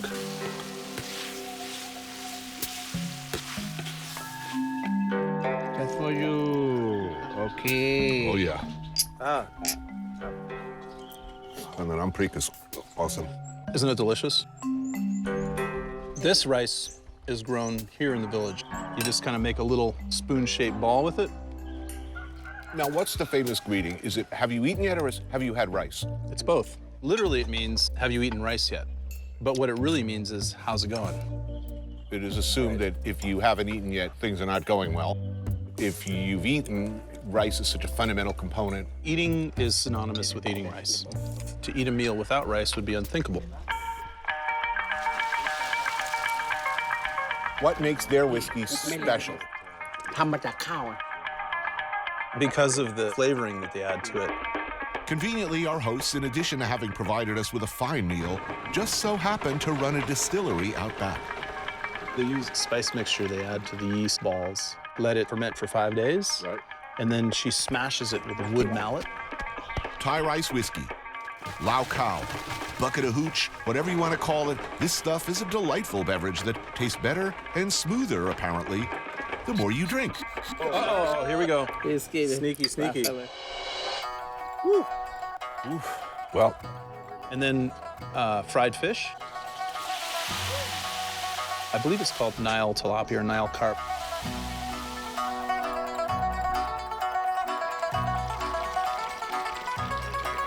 They just salt the hell out of it and then deep fry it.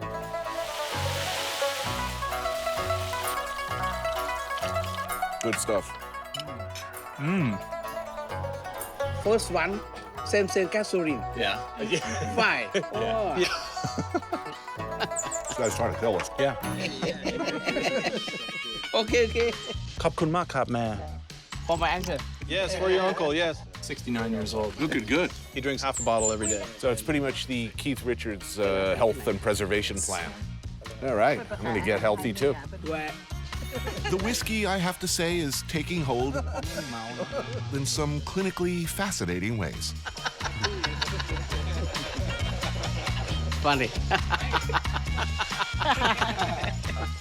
I lost the plot.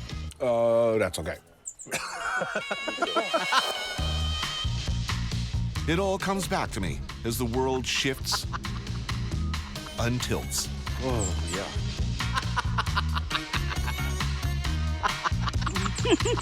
And though I've been looking out a whole lot of hotel windows these days, struggling to figure out where I am, Okay. being here, throwing back shots of rice whiskey with these guys, I know I'm back in Thailand.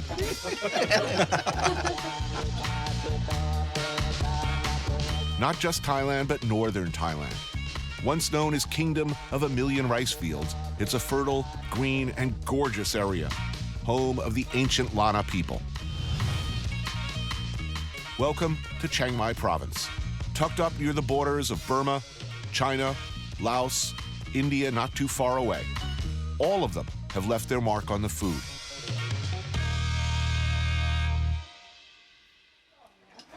Here's the local hooch, Lao Khao. And if you're eating here, chances are you're also drinking. Ugh. Compared to the stuff we had this morning, this is substantially more harsh, I would say, and less fragrant. The village of Mayon. And this place is called Him Tang. How did you find this place, Ben? We're in the middle of nowhere. It's a very popular place. A restaurant showcasing one of the distinguishing elements of northern Thai cuisine, the heavy use of animal protein. You see the local people, they're lining up. Here in northern Thailand, pig reigns supreme. So most of the stuff we're eating here is made out of pig. Okay, so what did you order? Grilled pigtail. That sounds superb. Yeah. Yep. And then we ordered some saiua, northern Thai herbal pork sausage. Oh yeah, I'm on that. Brain, some pig's brain. Yeah, I'm not a big brain fan. A custardy sort of texture, coupled with a sort of nutty taste. Frankly, I'd sooner grab a big handful of nutsack, so to speak.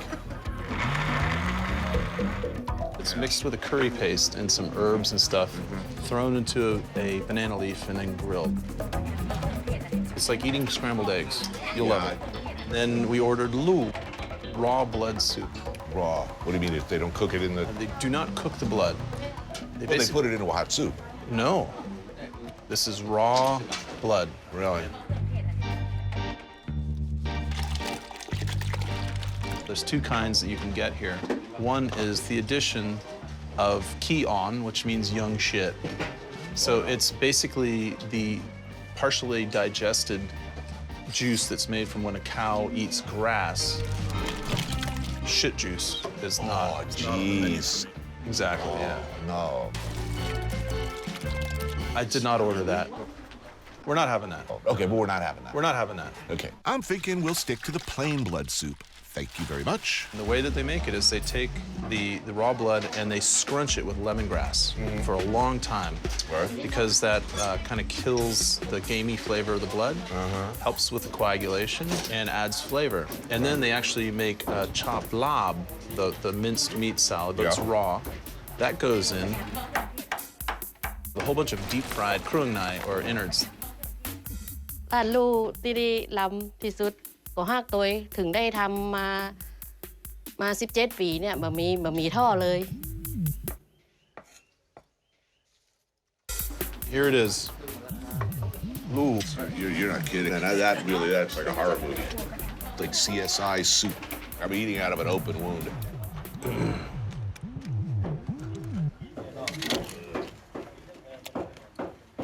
Actually, that's completely delicious. It's utterly delicious.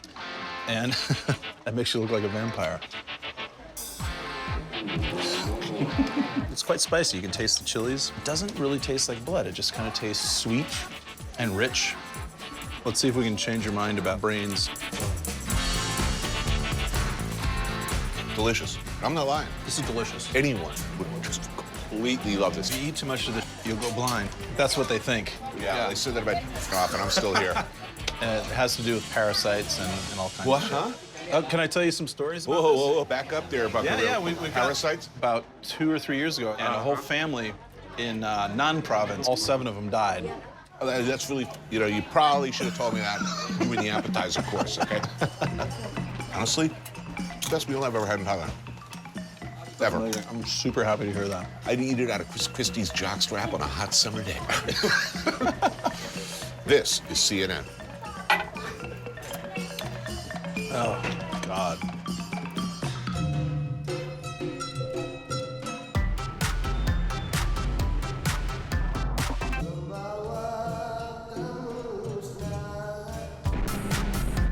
In Chiang Mai, you can move in and out.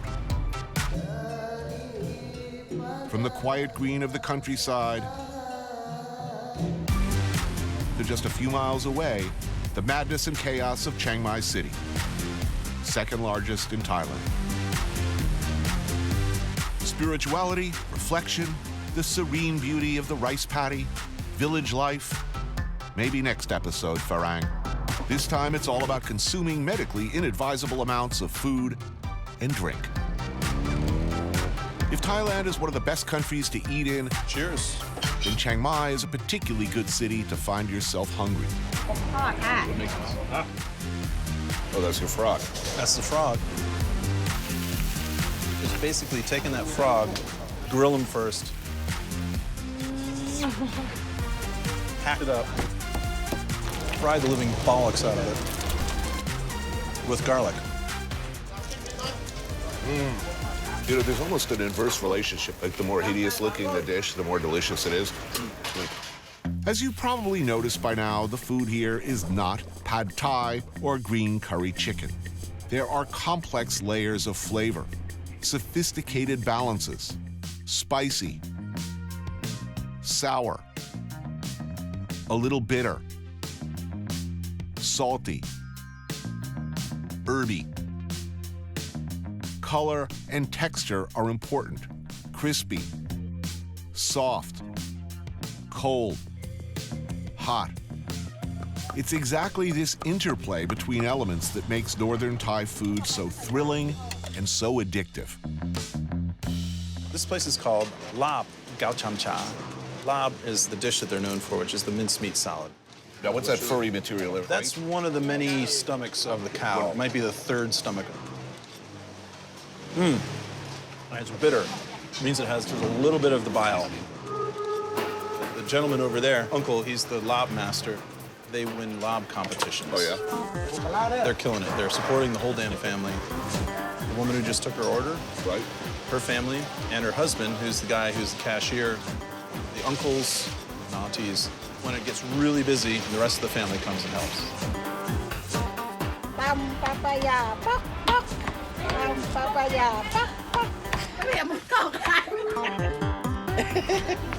You famously said that you hate the word authentic. What does that word mean? Depends on the context. If you're in the United States and you say a traditional authentic Thai restaurant, to me that has come to mean a standard Thai restaurant in America, that menu. When you come here, authentic is if you're the daughter of the woman who made this, then to you this is the most authentic version of that dish. If you're from Nan province, you still make la, but it doesn't taste like this. It's a little bit different. The slob's amazing.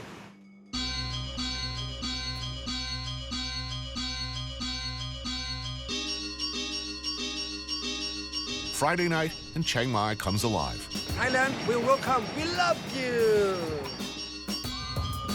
Andy has promised a compressed eating and drinking grand tour of the city, a bounce by tuk-tuk from one place to the other until we simply can't take it no more. Next stop, it ain't Flavor Town. It's someplace beyond that, man.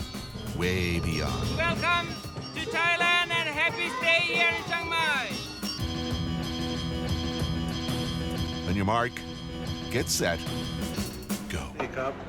Cheers. This may surprise you, but I am not an alcoholic. I don't drink at home, ever. There's no beer in my fridge. If I'm not working, I'm not hanging out in bars. But if I was an alcoholic and I did hang in bars, I'd hang here. Some karaoke, maybe? Even though the very mention of karaoke makes my blood run cold with fear.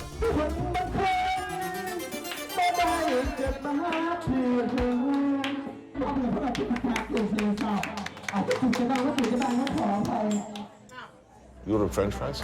Yes, I did. Apparently it's a indigenous specialty. In Thailand, fen phi is probably one of the most popular menu items. They always have food to eat when you drink. What is this whiskey we're drinking, by the way? I haven't really paid attention. The whiskey we're drinking here is actually rum.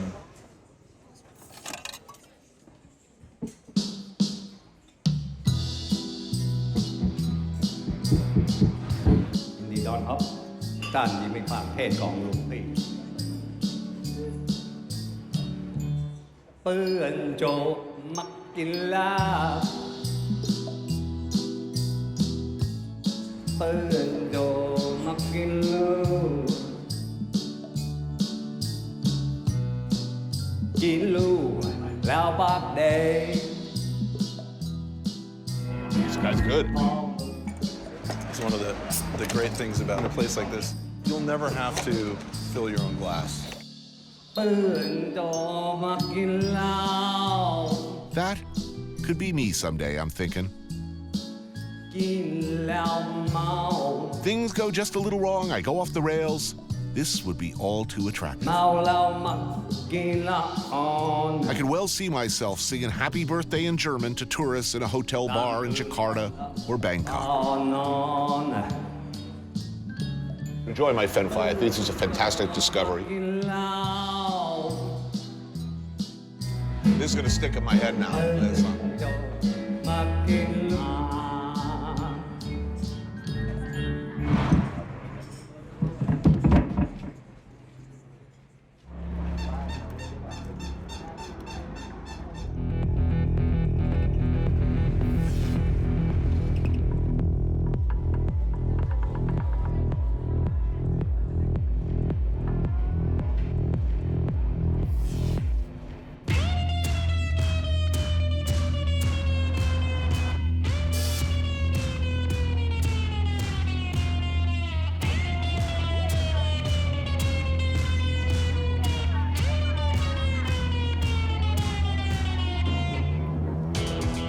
Chiang Mai at night, and we are well on our way.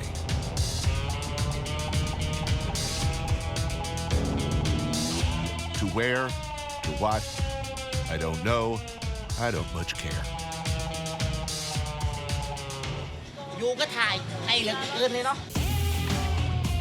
But I do know it's time to eat. In Thailand, it's almost always a time to eat. Oh yes, and drink. We shall be doing that too. The inevitable ice and beer. Way to drink beer in Southeast Asia. Beer, you say? Oh, all right. In the interest of research, of course. You got beer, you got booze, you got ice, you got some grilled meat. Snackage? Yes, I would like snacks. They've got pork chin and intestines. You got a spicy dipping sauce.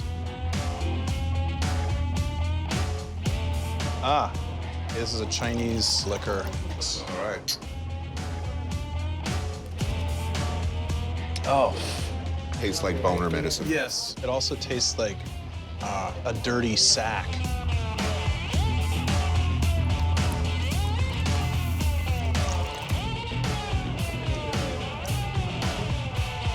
When did you come to Thailand first? I believe it was 1987, and I came as a backpacker. It was all about smoking dope on the beach, eating mushrooms, chasing girls, and drinking beer. I had a 3-month ticket, and I ended up staying away for 4 years. Here we go. Oh, man. So what was the dish? There's a dish in every traveler's life where they just said, okay, my previous life is not going to be enough for me anymore, There's a particular mushroom. They make soup out of it. It was unlike anything I'd ever had in my life. When I first came out to this part of the world, those noodles, I knew right then. I'm not joking. It wasn't the girls, it wasn't the beaches, the noodles, the greasy bottle of fish sauce, and the smell. There's this terrible moment where you realize, I can't share this. That's it. About 5 seconds, we're gonna go past a woman who has a cowboy hat on.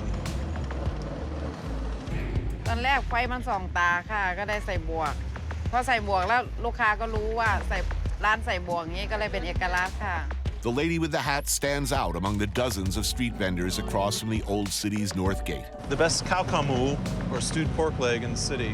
Potentially none finer in Thailand. Yeah, are we doing that? Well, For years, she's been serving this, khao ka mu, slowly stewed pork. she cooks it in a master sauce. You know, the Chinese master sauce, where you're cooking it the same thing. It probably goes back at least a generation. It's like sherry. There's a little bit of the original batch still in there. Exactly. She's hacking red meat all day, and there's like not a drop on the frilly. This is the sauce that goes with it. It's kind of like a sour chili sauce. And then you got to have some of these pickled mustard greens too, pak dong. That's really tasty. This place is famous as hell. Like half the people here are tourists, probably Chinese tourists.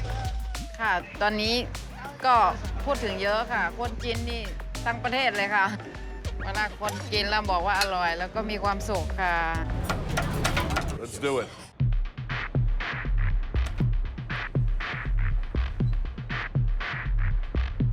You want to stick your feet in some fish water? No. No. All right, let's go, guys. I need to stop at a sports bar. I need to have some chicken wings. I need to have some like fried mozzarella sticks. I need to go to a gun range. More beer, more food. If you go on the sidewalk, it'll take us like 10 minutes to get 50 feet. Kind of stay to your right and don't get killed. What was I saying? Oh yes, beer loves crispy. Beer loves salty. Beer loves fatty. Spicy, salty, fried, together. Happiness. Oh, okay. No beer. Okay, what are they drinking? They're drinking water. Clear kidney cleaning water. So good. It's so important to a healthy lifestyle. I'd imagine.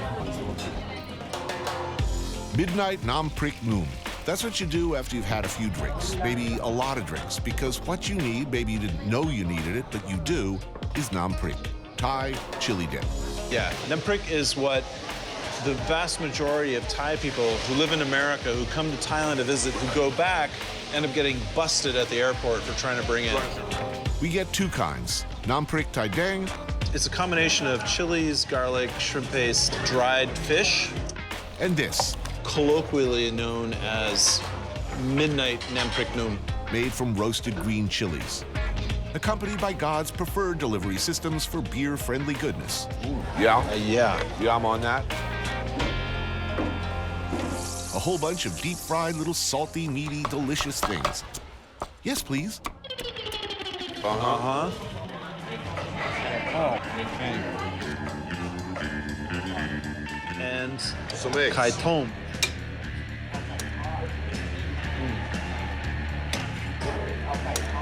Yes?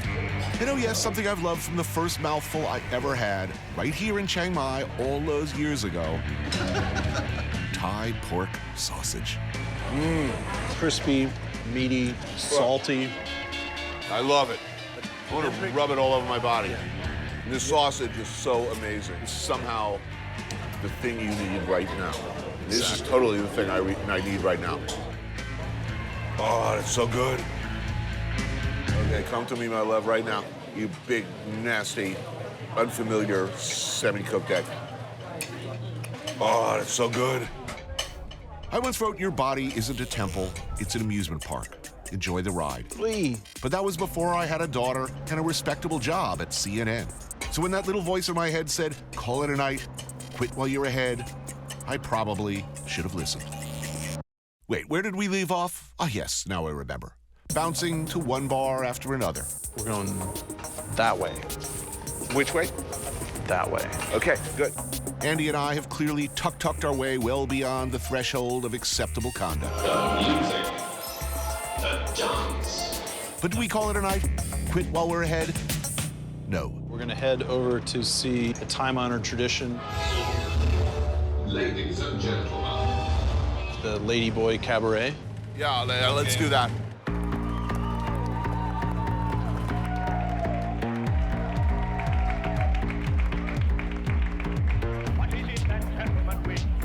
right, here it is.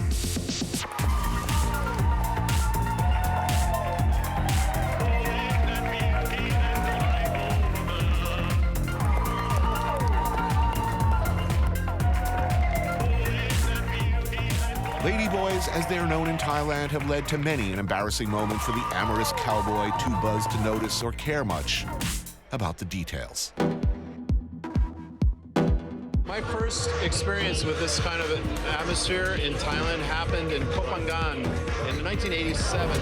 I met this girl and I was like stoked because it was like, oh, she's into me. And like, at some point she sat on my lap and she's like, oh, well, I have to go now. I have to go do something. And she gave me a kiss and I was like, I'm in. Right. And the show started.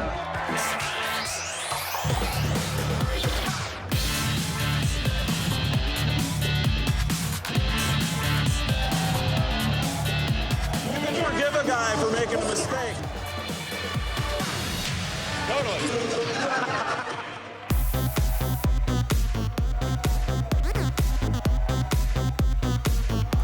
Many ladyboys, frankly, are pretty spectacular looking, especially the ones who have breasts. You know, the women are harsh in the buzz. This should be a guy thing. Absolutely. They should have a sports bar. Actually, that's a brilliant idea. You should bring that to New York. Okay, if we had a ladyboy show in a sports bar, you could watch football, drink a lot of beer, and around beer number 8, bring out the ladyboys.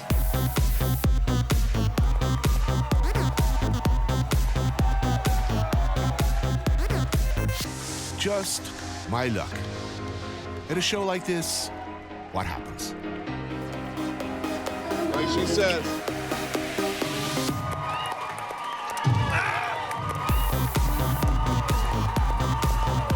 I end up kissing the one lady boy in Thailand who looks like Ernest Borgnine, straight on the lips. Of course, I am completely oblivious to the Dayglow white lipstick all over my face. Out of context, photos of me here tonight end up on the internet. This could look bad.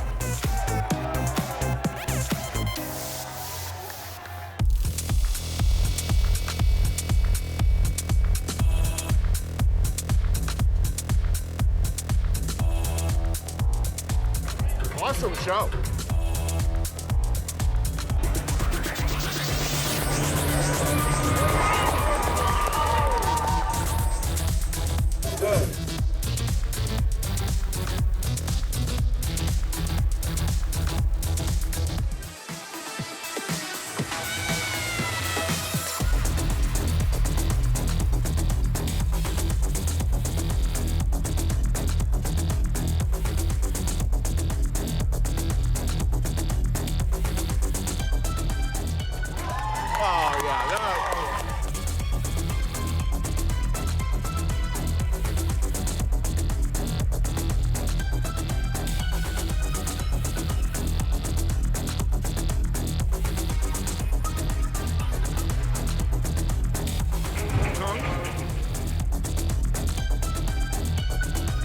Totally going home alone, by the way. I just want to make sure that's established in the continuity.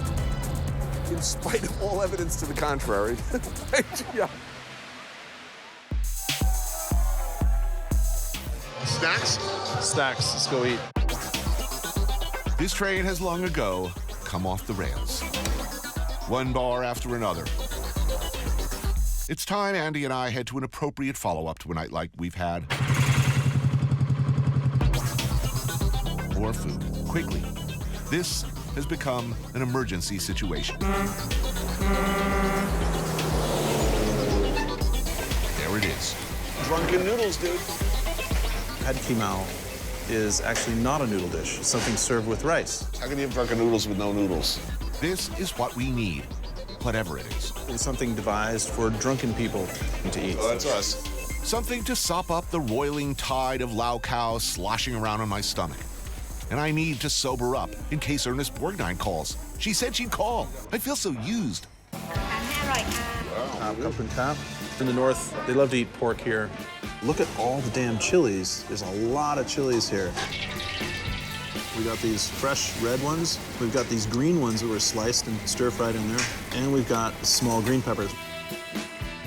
สวัสดีค่ะ ชื่อแม่ตุ ร้านกระเพราสำหรับคนชอบเผ็ดค่ะ Whoa. That's hot. Whew. I breathed in, got hit with the chili. Yeah. Down the sides of the throat. Yeah, you know when you've really hit like super hot, but when you feel like having a brain hemorrhage?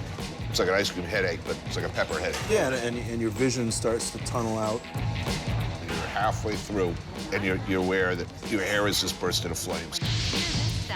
That perfect balance of pain and pleasure and more pain. Brain flooding with endorphins, and all is well with the world. Until tomorrow morning.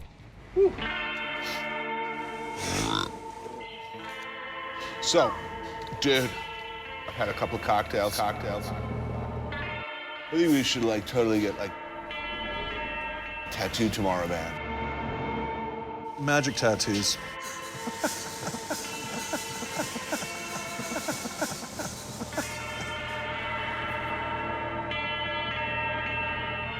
Time for bed.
So I woke up in a state of confusion and deep concern after inadvertently making out with Ernest Bourdain last night. I spiraled into some identity crisis. Inadvertently making out with Ernest Bourdain, I'd like to say. Yeah, it was very traumatic. I need to go to a strip club and watch a football game, mow the lawn, and barbecue all at the same time. I'll mow somebody else's lawn. And I don't mean that in a figurative way. I can't talk, it hurts to talk. Oh. You know, if every region has sort of an iconic dish, you're talking Northern Thailand, Chiang Mai, this is it. Hearty broth of curry, coconut, noodles, and spices. I'm all over that. Oh, yeah. They eat some more onions. The boys at the bar tonight are gonna be in for a surprise if they move in for a smooch. God damn, that's good. I'm a big believer in a healthy, nutritious breakfast. It's the most important meal of the day. My doctor said that. Of course, he also said that just about everything I love and hold dear is killing me, so what does he know? Attention hippies, this is a salad. Green papaya salad, that's not really a local thing, that's a Pakistan thing, but I couldn't resist. Spicy papaya salad, some cow soy, and I gotta find a Catholic church. Bless me, Father, for I have sinned. I kissed a man on the mouth. Oh, it burns like the fires of hell. Burn away, sin, burn away.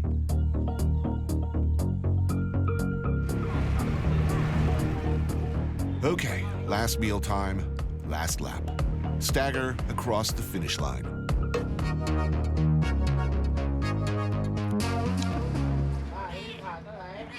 Meow. Andy's favorite spot in Chiang Mai, a family-run restaurant named Auntie Deng's Hammered Meat. And the jokes pretty much write themselves, folks. No, every year. Andy's been coming here forever, since it was only Auntie Deng's lightly slapped meat. He's practically family.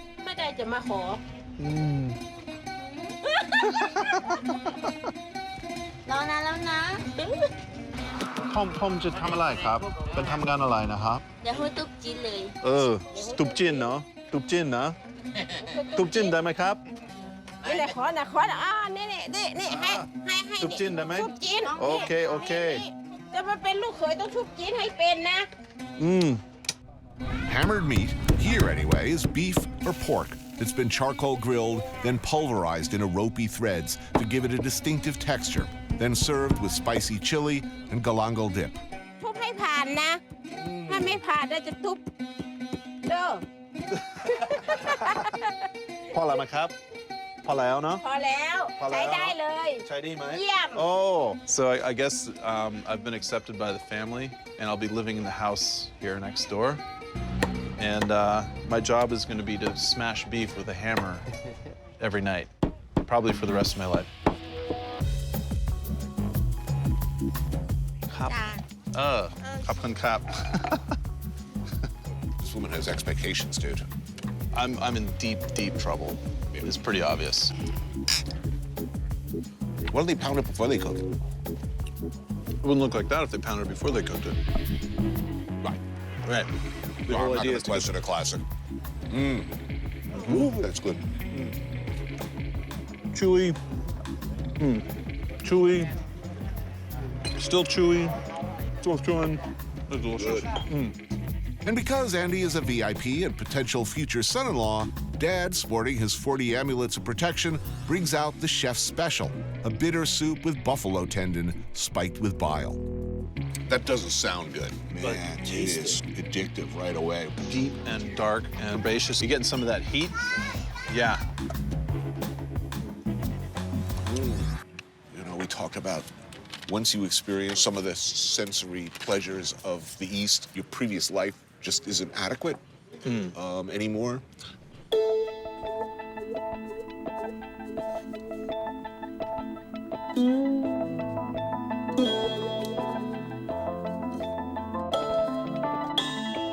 When the journey's coming to an end, when the movie's over, what's left to do? Oh yes, wrap things up. I think we've learned something here today in Chiang Mai. I can't summon exactly what that might be right now. You know, I was thinking about this whole Muhammad said, you know, don't tell me what a man knows or what he says. Tell me where he's traveled. You learn stuff. Maybe it's to remember to bring something to remove makeup before hitting the cabarets. Like the first time that I spent a long period of time in Thailand, that sort of brightness, the spiciness, the simple elements making kind of this bright explosion of flavors. When I got back home, I immediately wished I could be back in Thailand. Or maybe it just say, screw it, and have a good time.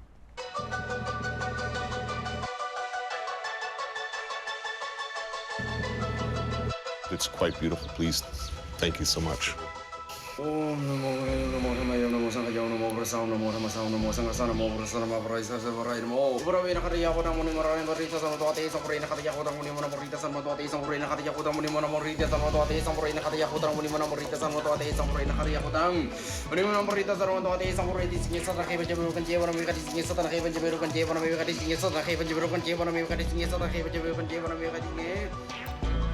Áo sắc bạc.